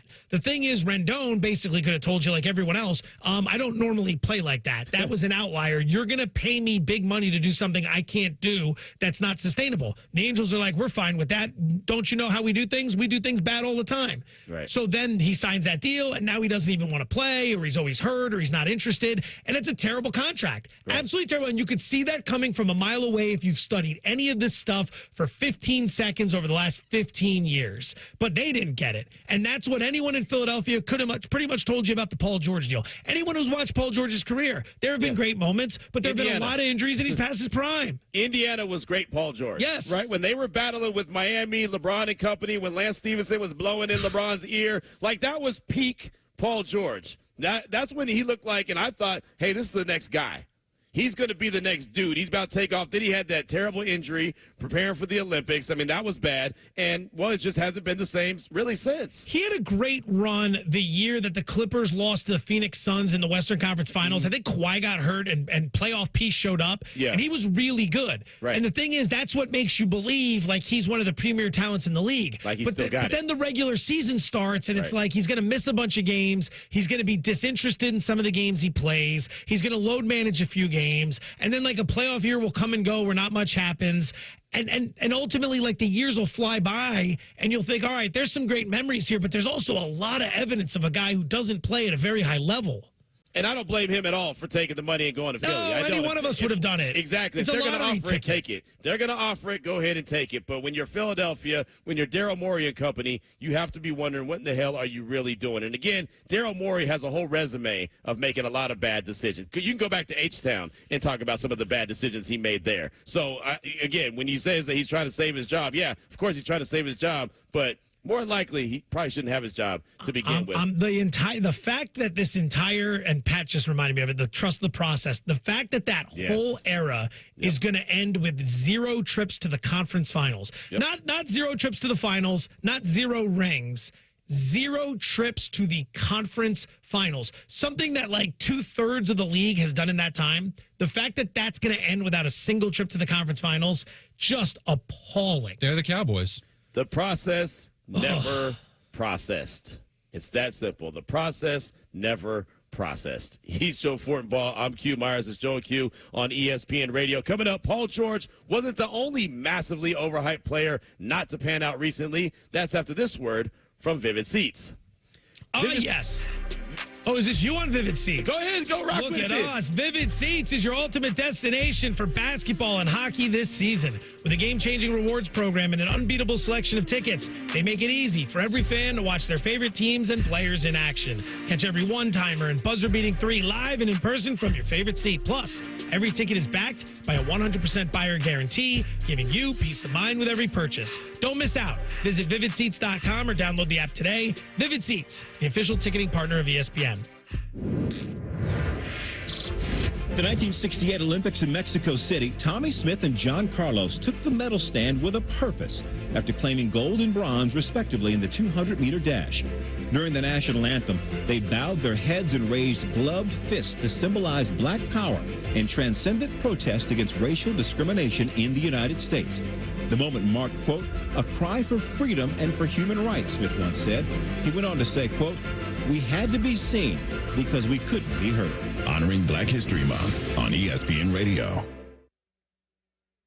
There are some things you wouldn't mind being stuck with, like a large unexpected inheritance. An always on the verge of death phone that has to be plugged in just right so it charges is not one of those things. Switch to Verizon and we'll pay off your old phone. Up to $800 via prepaid MasterCard so you can get a new one. Just trade in any phone from our top brands on any unlimited plan. With new line on My Plan. Additional terms apply for trade-in and pay off your phone offer. See Verizon.com for details.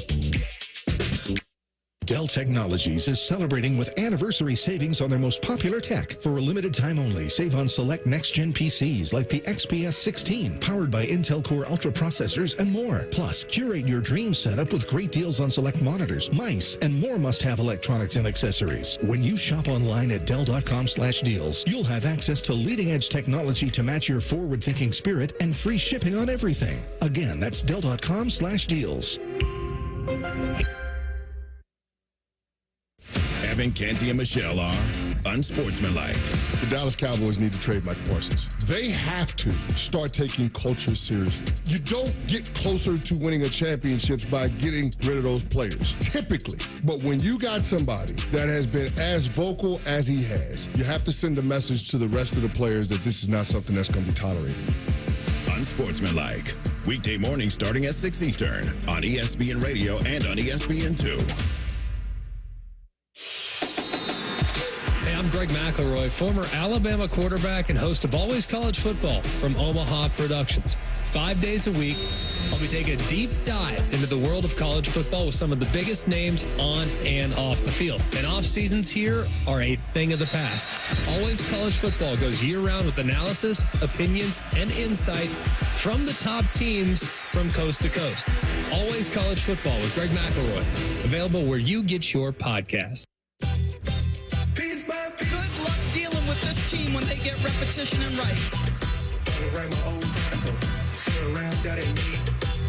These guys, when they compete at a high level, it's going to be fun. In a Sunday Showcase doubleheader presented by Popeyes. Next Saturday and next Sunday on ABC. College Basketball Saturday on ESPN Radio. It's an SEC showdown in College Station. The right angle, whips it left, step back, left wing three, high archer, good! The Arkansas Razorbacks go head-to-head with 8th-ranked Texas A&M. Two to play, streaks down the lane, floats it up, and the layup is good at the buzzer! Arkansas at number 8, Texas A&M. Coverage begins Saturday morning at 11:30 Eastern on ESPN Radio and on ESPN. Presented by Robin Hood. This is Jerome from Birmingham, previously from Paul Feinbaum Show. You're condescending, Paul. You talk down to people. You don't respect people. And until you start doing that, goodbye. I'm for calling back. He's mad at me because he got into the Zoom and had everything working except the camera and the audio. The Paul Feinbaum Show. Weekdays at 3 Eastern on the ESPN app and on the SEC network. I'm telling you, the ACC is special. For all the traditions and new additions. Cooper flying high. For all the iconic. Watch this to Carter. Watch the explosion. And electric. Hits another. Oh, my goodness. Come for it all. ACC Men's College Basketball. All season long on ACCN.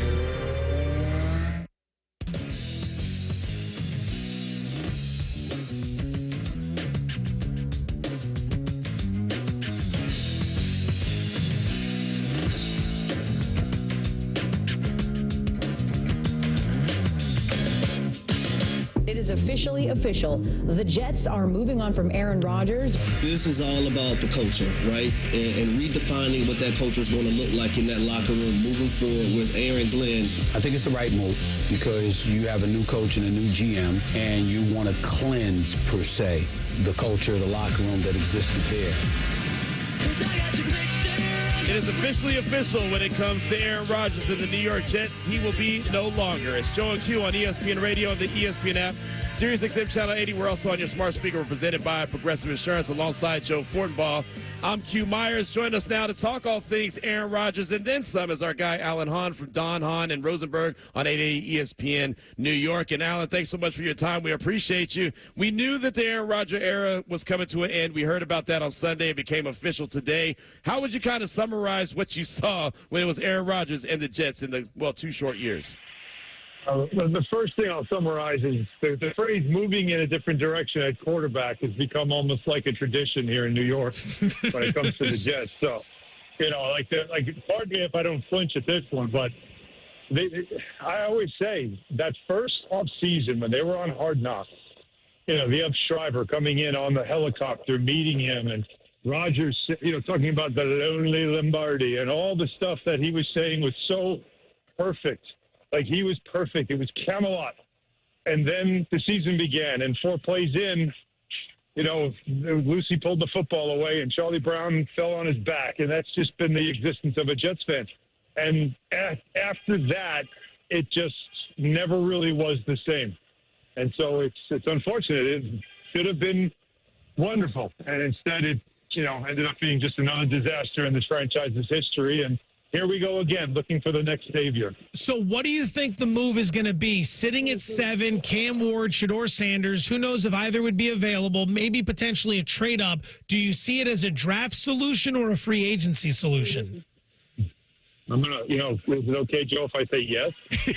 Because I honestly think it's going to be both, right? Like, I don't think you're going to get a quarterback at 7 if maybe they could trade up. If they love Sanders that much, could they, pull like a Mark Sanchez kind of thing and move up to get him?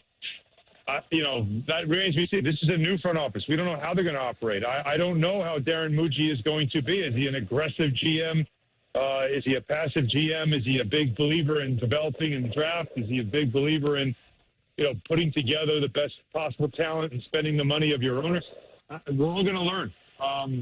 But I think you've got to do a little of both, because you certainly can't start a season with a rookie quarterback. If your roster, if you know Rodgers is leaving, that means Adams is leaving. We don't know if Garrett Wilson wants to be part of this going forward. They have to answer that question. So all of a sudden your offense could look a lot different and not have that much talent on it, unless, of course, you're talking about running backs. So there's still a lot to figure out, but I think they've probably got to find both. They got to get somebody in here that can play the position now. Maybe it's Tyrod Taylor. He's on the roster. But, I'm really curious to see what the direction this franchise is going to go in the immediate future. Alan Hahn is with us from Don Hahn and Rosenberg on 880 ESPN New York. You can hear it 3 to 7 p.m. Eastern, MSG Network, here on Joe and Q on ESPN Radio and the ESPN app. What did you think of as a matter of fact, with Aaron Glenn coming in now as a first-time head coach, saying, hey, it's going to be, this is the way we're going to do things, and there's no ifs, ands, or indifference, right? He's laying down the law and basically setting the culture from day one. You just used the word there, Q, culture, right? And that's something that I think this franchise has been missing. We do know that Bill Parcells' fingerprints are on this. He certainly loved Aaron Glenn. I don't know if you call him a disciple. I don't know how you'd put it, but I do know that there is definitely that respect and the sort of same mindset that Aaron Glenn has as a coach, as a teacher, as somebody that does believe in structure, that I do think there's a lot of Parcells' influence in all of that. And so what's important, and I've always said this, is the franchise has often felt rudderless, and a lot of times we blame the owner, and we say, well, the owner isn't a strong enough leader and all that stuff. And I've always said, well, the owner generally has to stay out of the way. The only time an owner gets involved is when things do go awry. And unfortunately around here, they go awry a lot. So if you have somebody at the very top of the organization that can just kind of have control of it. I'm the voice. I have say. I set the tone. I set the standard. I mean, they really haven't had a guy like that. Rex did it, for a bit. But, I think back to the days when Parcells came in after Kotite, and it was a disaster in the late 90s for all those of us old enough to remember. He came in, and it was like he just calmed the waters, and all of a sudden they were functioning like a real franchise. And I'm just kind of hoping that's what Aaron Glenn can bring, because they desperately need it. Alan Hahn joins us here on ESPN Radio. Let's transition to something positive in the city. The Knicks last night, 149-148 over the Hawks in overtime. Cat goes 44-10 in that game. We'll talk big picture stuff in a second, but Knicks-Hawks, is that like the most underappreciated rivalry in the NBA? Because when these two get together, it always seems like it's awesome. It's funny.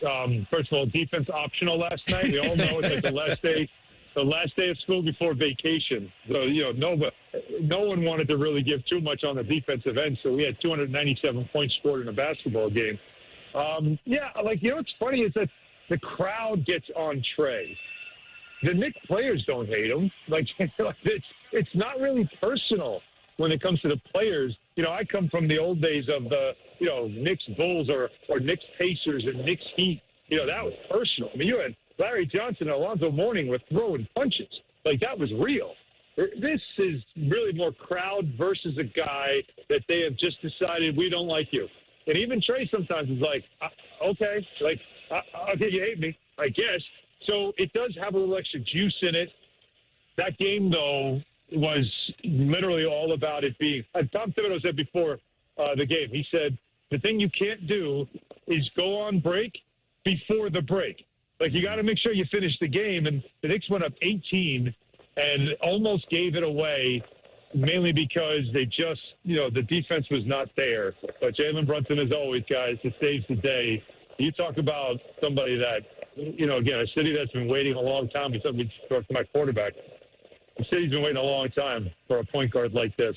A leader, a clutch player, tough mentality, represents everything well. I still feel like it's a dream. We're going to wake up and, somebody else will be playing point, and we'll realize that it never happened. But he has been everything you could have ever wanted in New York, and that's why the Knicks are where they are right now. Yeah, it was a heck of a performance last night. Big victory for New York as they head into the All-Star break. Alan, thanks so much for your time, man. We really appreciate you. We'll catch up soon. Thanks, Han. There he goes, Alan Hahn from Don, Hahn, and Rosenberg. He just dumped. ESPN New York. He just dumped out. Yeah, hey, look, man, Unbelievable, that guy. He kept it moving. Nope, that was Pat's fault. Sometimes you press the wrong button and you accidentally take the guest off the air. All right, guys, relax. Everything's fine. Han's a nice guy. Let him know we didn't just drop him like a bad habit. I'm sure he appreciated being here. He just didn't have the time to let us know because someone didn't give him that opportunity.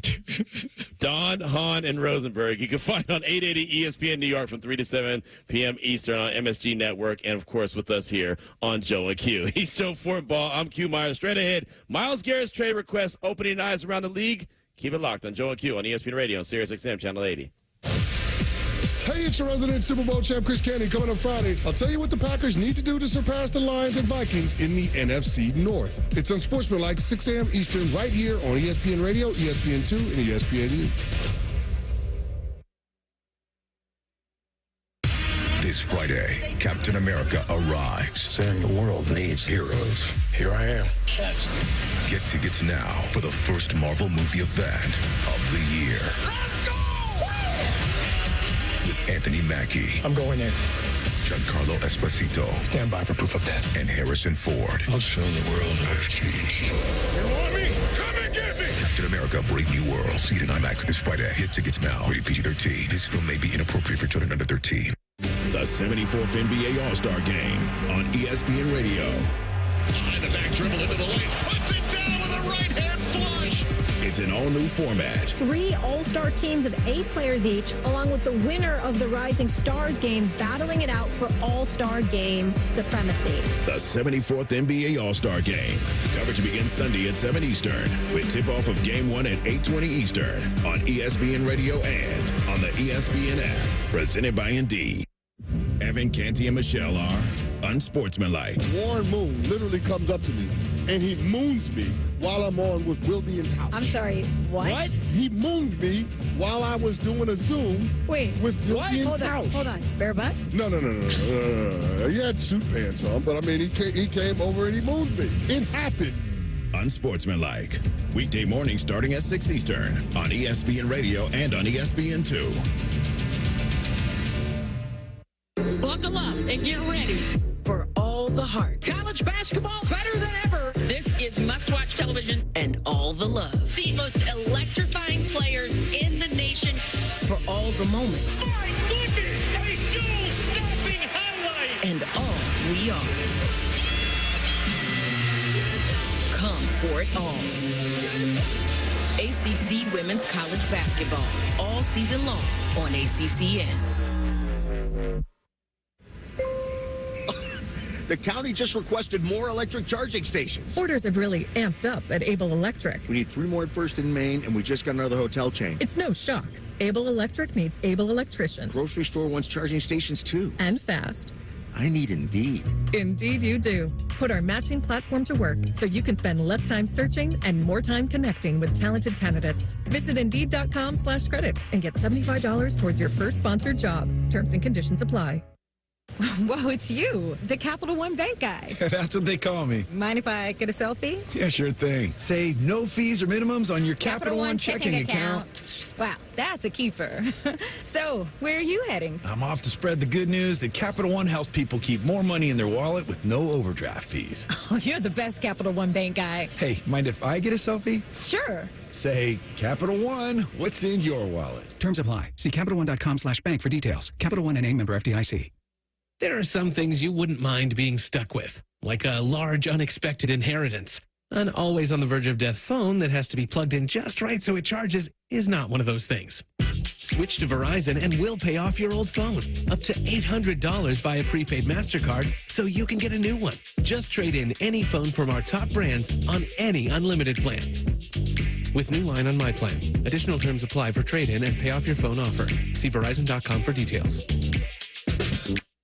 Dell Technologies is celebrating with anniversary savings on their most popular tech. For a limited time only, save on select next-gen PCs like the XPS 16, powered by Intel Core Ultra processors and more. Plus, curate your dream setup with great deals on select monitors, mice, and more must-have electronics and accessories. When you shop online at Dell.com/deals, you'll have access to leading-edge technology to match your forward-thinking spirit and free shipping on everything. Again, that's Dell.com/deals.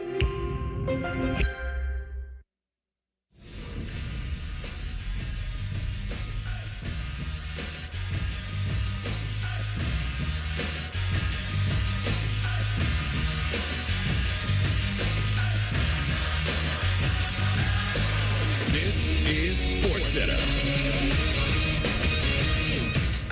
I'm Christine Lisi. The Aaron Rodgers Jets era is officially over. The Jets announced they informed Rodgers last week they'll be moving in a different direction at quarterback. Thanked him for the last 2 years, wished him success moving forward. Rodgers will likely be a post-June 1 release, so he can speak with teams immediately, but he can't officially sign with another franchise until March 13th.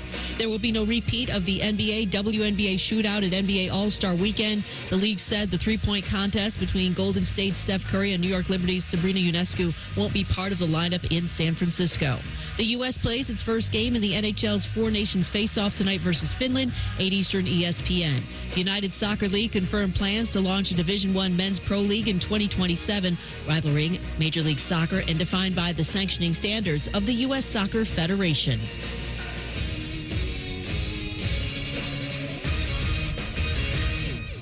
Cleveland Browns defensive end Myles Garrett is asking to be traded. They are entrenched in their stance that they're not going to trade Myles Garrett. Players like this simply are not available for trade. So if you actually were to be, I think every team would be on the phone.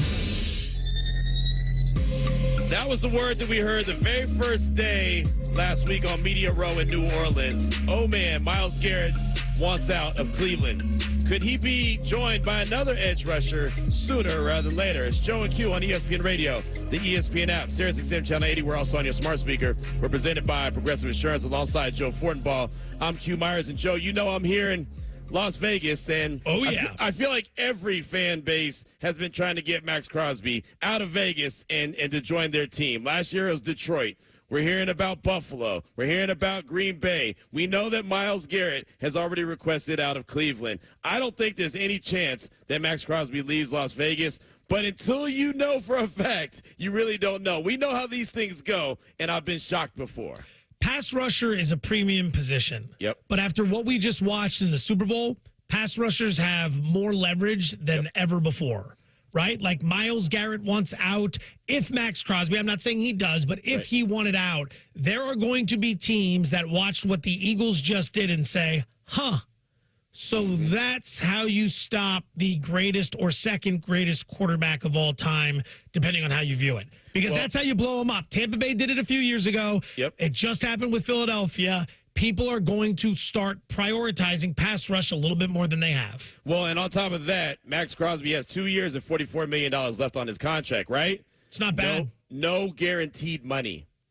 No guaranteed money. So obviously he's not going to take the field in 2025 without having that taken care of. That contract has got to be taken care of because, as you said, $44 million in 2 years is not bad at all. That's already below market value. And then you throw on top of that no guaranteed money. If you're Pete Carroll and John Spytek, the new GM of the Raiders, you know that that's something that you've got to address immediately. NFL Network put this out the other day when they were kind of going through different scenarios in the NFL. And I quote, Crosby has said before he wants to be a Raider for life and has been loyal to the organization. He's also been open about his frustrations with the team's seemingly endless string of changes. While the hiring of Pete Carroll was a step towards stability, the Raiders still don't have a franchise QB and have a ton of work to do. Trading Crosby for picks would be one way to expedite that process, and Crosby might welcome the change, particularly if it's to a playoff team where he knows people, example, Green Bay. Again, none of that is saying that Max wants out or that he's on his way out or that the Raiders are even shopping him.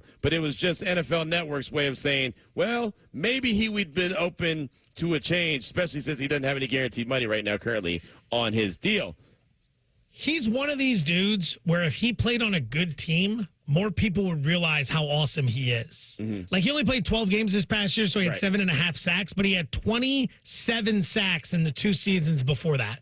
27 sacks. He's an elite pass rusher, but he plays on an awful team. He's never in playoff games. And I know people point out the Bengal game a few years ago. The point still stands. They're not a regular playoff team. Like, great players floundering away on teams like this. He's a leader. He contributes to the community. I don't think a lot of people realize that. He is great in the community in Las Vegas. He wants to be there. These are the guys, when you are an organization like the Raiders, that you need to cling to, that you need to support, that you need to build around. Last year in San Francisco, Trent Williams, Christian McCaffrey, they had no guaranteed money left on their contracts. The Niners got something done with both guys before the start of the season. And that's what's going to need to happen here, to your point. You take care of people like this, because if an organization like the Raiders doesn't take care of the very, very few stars they actually have, how are you ever going to attract star talent in any other regard? Vegas is a great place to live. You're there. I lived there 2 separate times. It is a great place to live. It is an easy place to attract high-level talent to come play. Cost of living is reasonable, no state income tax, lots of fun. If you are wealthy, Las Vegas is a good place to live and hang out. So you can bring in talent. The Raiders need to start utilizing it, and it starts by taking care of guys like Max Crosby. And I don't doubt that they're going to take care of him. The other thing is, though, and you mentioned it, right, not a lot of winning, not a lot of playoffs, right? The one against the Cincinnati, that's fine. He also wants to win, right? He told everybody and anybody last week on Radio Row how, yes, he wants to win. He wants to play in meaningful games. He doesn't want to walk Radio Row. He wants to be preparing for the Super Bowl. He joined us on Greeny as well and talked about, well, all the different fan bases that are trying to recruit him to go to their team. People are going to have their rumors. I can't even open my phone without looking at a rumor of where I'm getting traded. And a new fan base every other week. It's like, now it's the Bills, Green Bay. You got all these teams that are coming out, you know, we want you, blah, blah, blah. For me, it's a blessing in disguise. Like, it really just comes down to respect. And you have all these teams that want a part of you, and it's cool. But, you know, I look at it like literally one step at a time, contract, future, present, all that stuff. I'm going to let it play out the way it's supposed to and do it calculated. I got a small circle, a great team around me. We're going to do what we're going to do.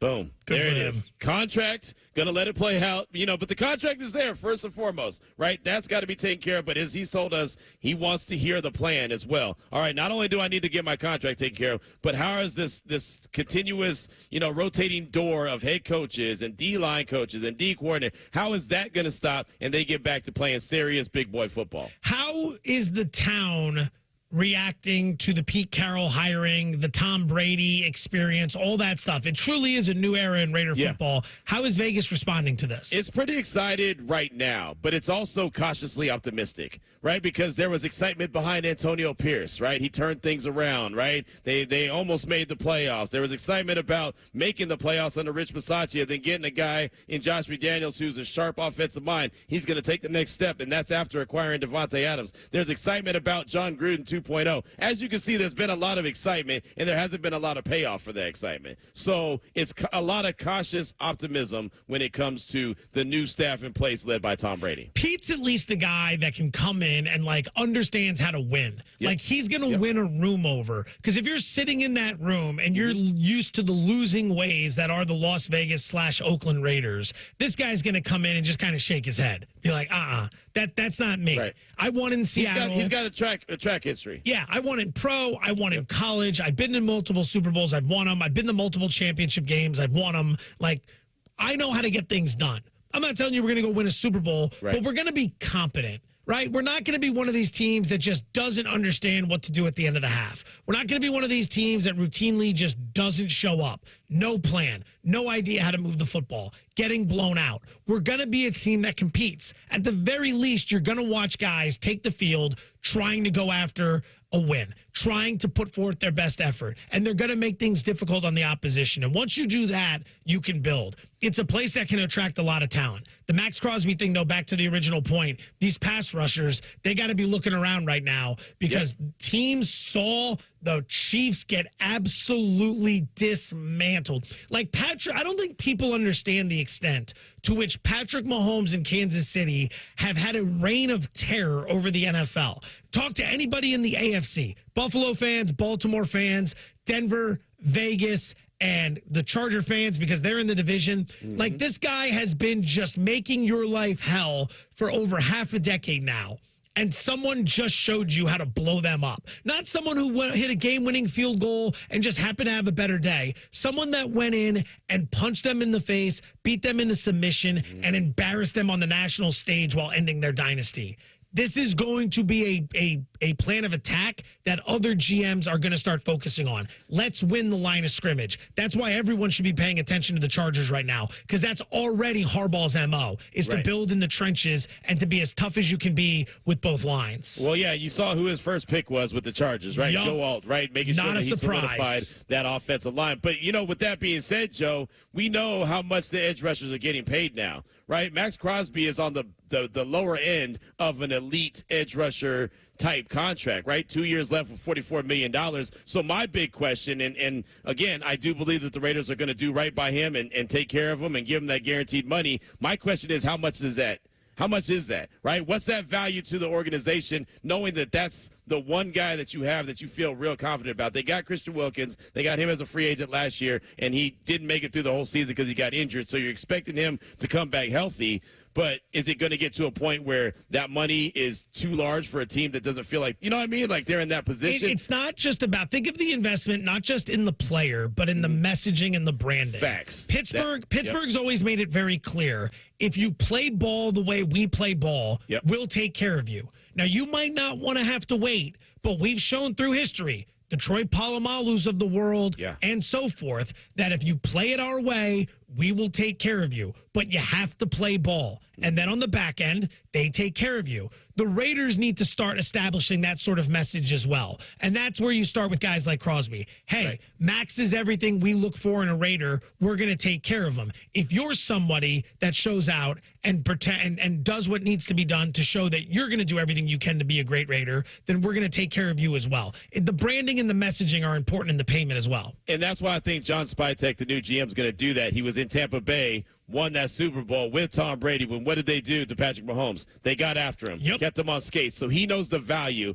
of a Max Crosby, and that's exactly why I believe they'll take care of him. But until they do, the rumors, the reports, the questions, the Keyshawn Nixons reaching out and saying, hey, come play with the real team, that's going to continue to happen until they officially take care of him. If you're not able to listen to all 3 hours of Joe and Q today, it's okay. You can catch up on the show in the Joe and Q podcast, available daily wherever you get your podcasts. Up next, the greatest rivalry in sports has been dormant for years. It may have been reawakened yesterday, so don't go anywhere. It's Joe and Q on ESPN Radio and on TuneIn.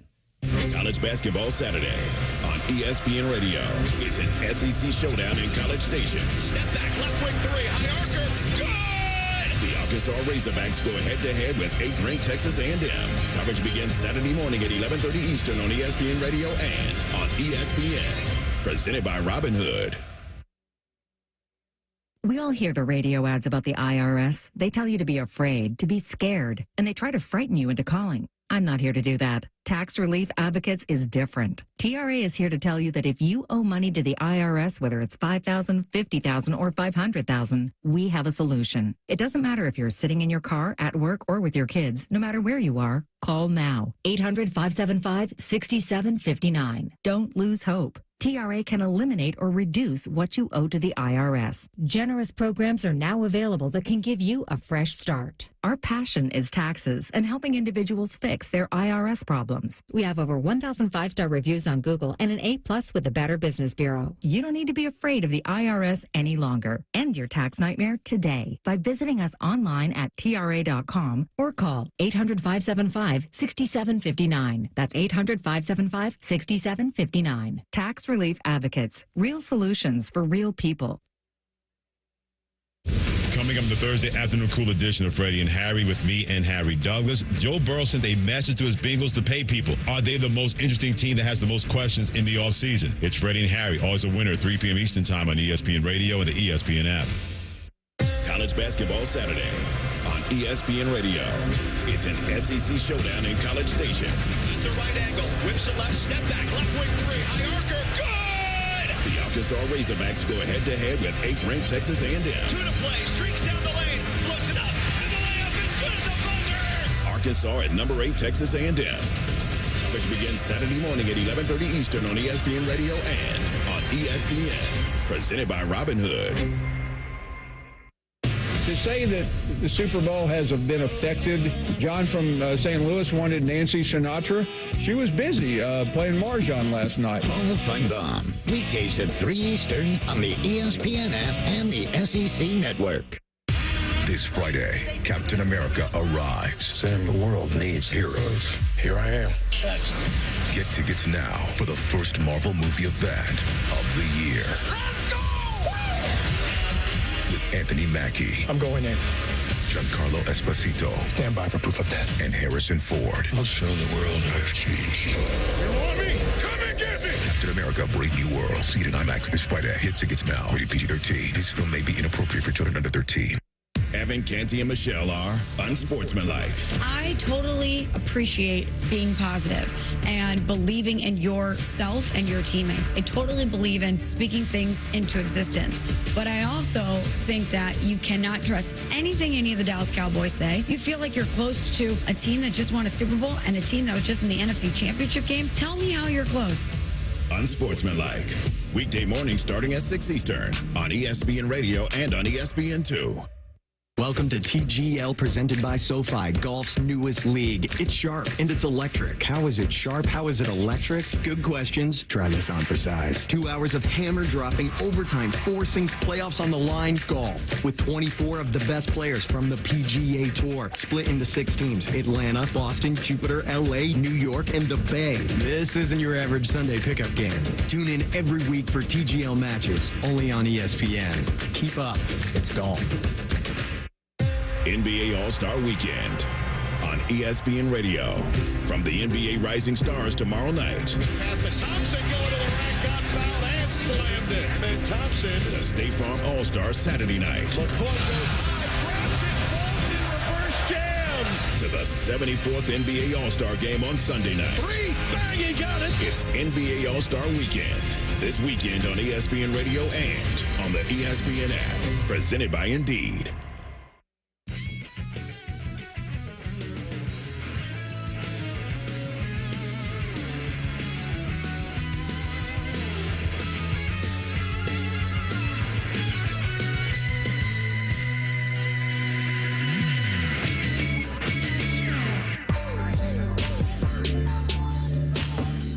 Alongside Joe Fortenbaugh, I'm Q Myers. It's Joe and Q on ESPN Radio, the ESPN app, SiriusXM Channel 80. We're also on your smart speaker. We're presented by Progressive Insurance. You can be a part of the show. Hit us up on Twitter at Joe Fortenbaugh, at your boy Q254, and at ESPN Radio. And I guess that's actually technically called X now, but to me, it's always going to be called Twitter.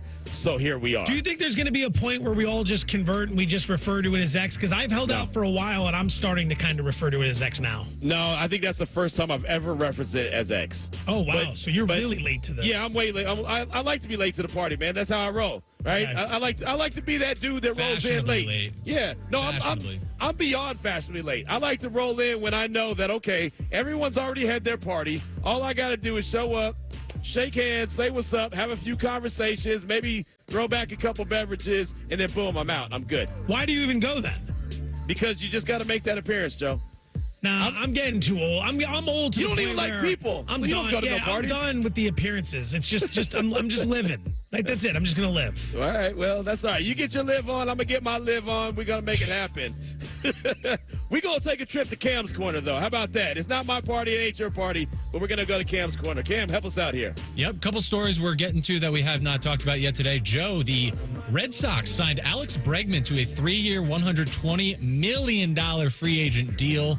With the hatred that the Yankees have for all these former Astros, could this do something to reignite that rivalry between the Yankees and the Sox, Joe? The Sox just need to get better. That's the thing that'll reignite the rivalry. You both have to be good. When one team's good and the other stinks, or both teams stink, the rivalry's not going to mean anything. The other thing that kills the rivalry a little bit, they play each other like 30 times a year.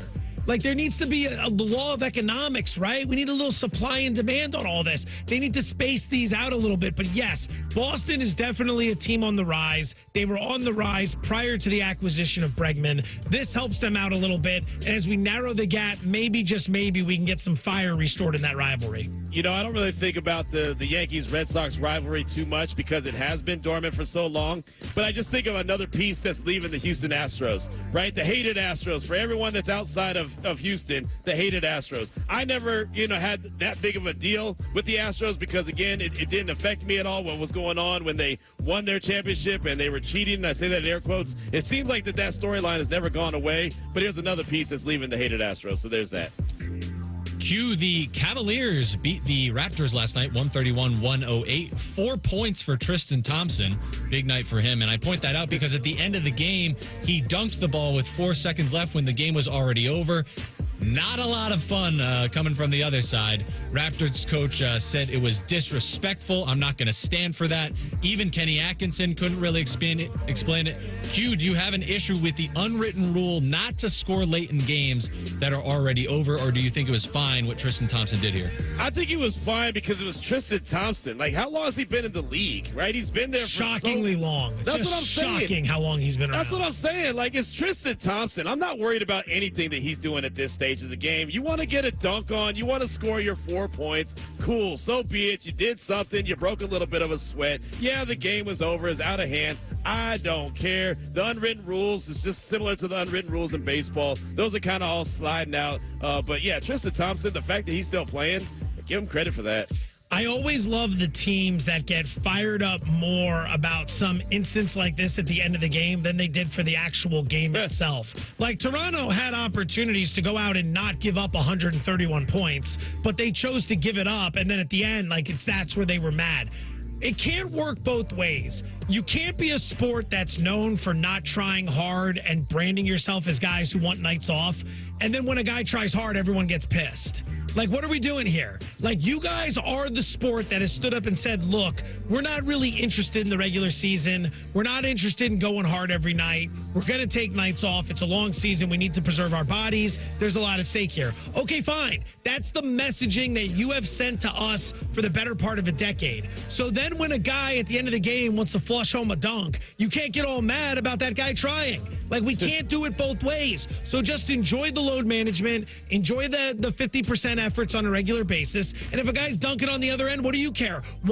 Here's a question. Why was Toronto using all that energy to get mad at the end? Don't they need to manage their energy to get ready for another game here in the future? Yeah, Tristan Thompson actually tweeted, you want a full court press with under a minute left in the game. When you get cracked by 30, this will happen to you. Lose for draft lottery and be happy, buddy boy. Wow, Tristan Thompson firing up. That's great. Hopefully you and most of your guys see the light at the end of Bobby and Masai long-term plan. That's obviously Bobby Webster, the GM, and Masai Ujiri. Bless up and stay warm in my city. That's his response to Darko's comments. So I'm about to say that was better than the dunk. That's way better. That's way better than the dunk. Those are actual bars right Fighting there. words. Yeah, I like that. Man, DJ Khaled needs to be in the back. Another one. Congratulations, Tristan Thompson. You just went up a notch in my book. Yeah. That puts you at notch 1. Most relevant he's been since the Jenner Kardashian situation. Okay. Saquon Barkley. Wow, everyone's got material today. Saquon Barkley said he did not understand why fans booed Taylor Swift at the Super Bowl. Joe, you do understand. Yeah. Why did that happen? There are way too many people who, and these are celebrities, but they're just, I just don't understand. Why would you boo Taylor Swift? She's so wonderful. It's very simple. She represents the Kansas City Chiefs, and when she's put up on the screen, the opponent of the Kansas City Chiefs are going to boo. If you had put Mahomes' wife up there, if you had put Kelsey's family up there, anybody who represents the Chiefs is the enemy to Eagle fans. They are going to boo. It's very simple. It's not like it's some deep personal issue against Taylor Swift, but all these people who keep coming out, I just don't understand. I don't understand why you would boo Taylor Swift, because she represents the Chiefs. It's very simple. Why is this so complex? Well, it's not just that, Joe, because you're spot on, but it's also she's been force-fed down our throats. And I'm just talking about NFL fans in general. And it's not even her fault. The NFL has decided that every single opportunity they have to show her on the screen, they're going to do it. Okay, I get it. She's there. She's Taylor Swift. Great. Hurrah. Cool. I don't need it every single stinking game that she's at. She's there to support Travis Kelce. Fantastic. That's awesome. But she's been force-fed on us so much that every time we see her, we roll our eyes. And so at that stage of the game, on the highest level, they booed her. Yeah, that's another reason why they booed her. She has been so good for the ratings. I saw this firsthand. Like, the community I lived in Vegas was great. It was a lot of families that had kids the same age. Everyone kind of liked to party.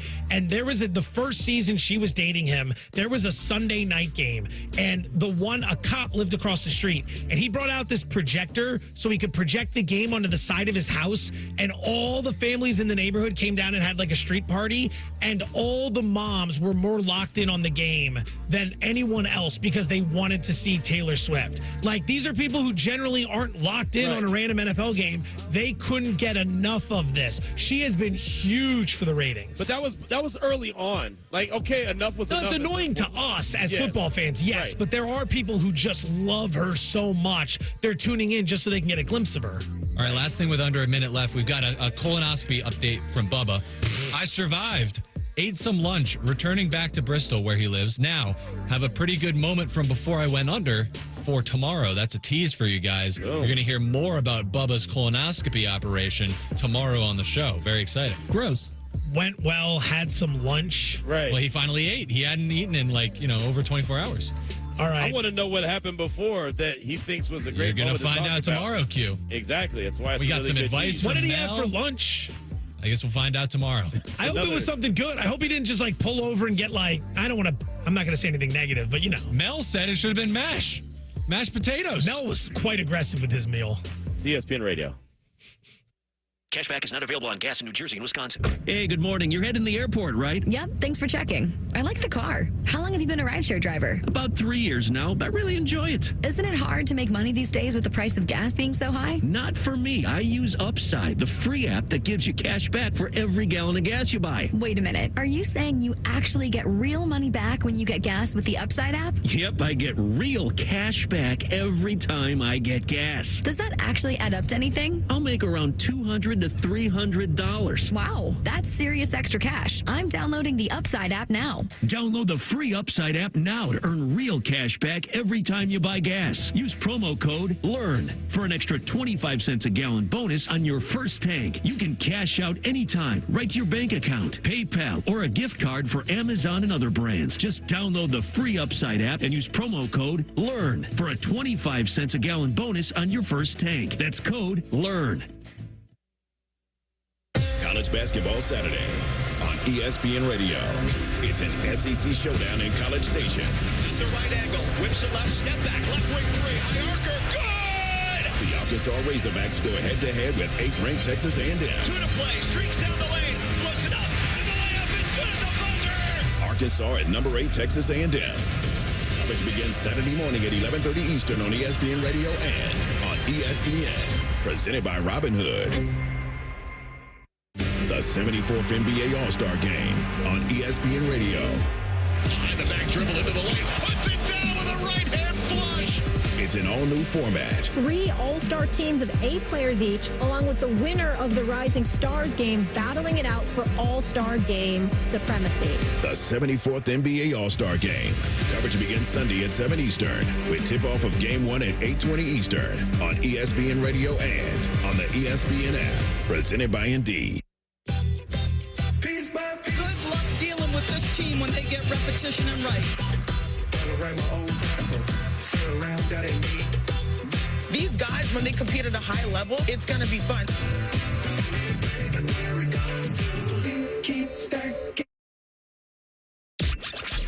If you're starting your day any other way, you're doing it wrong. Morning Juice with Bobby and Beamer. Weekdays starting at 6. The Fan. Love is in the air at the Schottenstein Center this Friday, February 14th and Saturday, February 15th. Join the Buckeyes as they take on Wisconsin. Friday night, don't miss Hearts and Hockey as the Buckeyes spread the love on Valentine's Day. Buy your tickets at ohiostatebuckeyes.com. Save big during Menards Race to Savings Sale. An 8-pack of 100-watt equivalent LED light bulbs is just $3.99. 76-count Tide laundry pods, only $16.99. Dots Homestyle pretzels are just $4.99. Plus, buy a 10-pack of Bird suet cakes for just $8.99 and get a suet cake feeder free. These great deals won't last long, so save today. Plus, sign up for Menards emails to get more big savings right to your inbox. Save big money at Menards. You imagine it so often, it's almost real. That one dream vacation you know someday you'll take. Then, out of the blue, cancer. And that dream goes off exactly as planned. I would know, kiddo. I'm in the big city with my 2 best girls. Our 4th big trip since I heard the words cancer-free from my doctor at Ohio Health. All right, girls, let's get another ice cream. You keep making plans. Visit ohiohealth.com/keepmakingplans. At NJM Insurance, we like to think of ourselves as a symphony. We start with a foundation of doing the right thing. Then we layer in dedicated reps whose priority is you. Add in excellent discount programs. And last, but certainly not least, we put our policyholders first. And the reason we don't use jingles or mascots is because it's just not us. No jingles or mascots, just great insurance. NJM. Insurance underwritten by NJM Insurance Company and its subsidiaries. That's are us. When dreams don't get in, that's are us. Right now, get $1,500 off a shower or tub replacement or $3,000 off a full bathroom remodel, plus low to no monthly payments. Call 380-225-BATH to schedule your free estimate or go to bathsareus.com. 380-225-BATH. That's are us. When dreams don't get in, that's are us. Everyone deserves a fast and reliable connection. One that helps better their everyday through the things they value most. Friends and family, education and career. A connection that opens pathways to opportunity and builds roads to a better future. At Spectrum, we're committed to delivering just that every single day. Because with the right connection, anything is possible. That's Life Unlimited. That's Spectrum.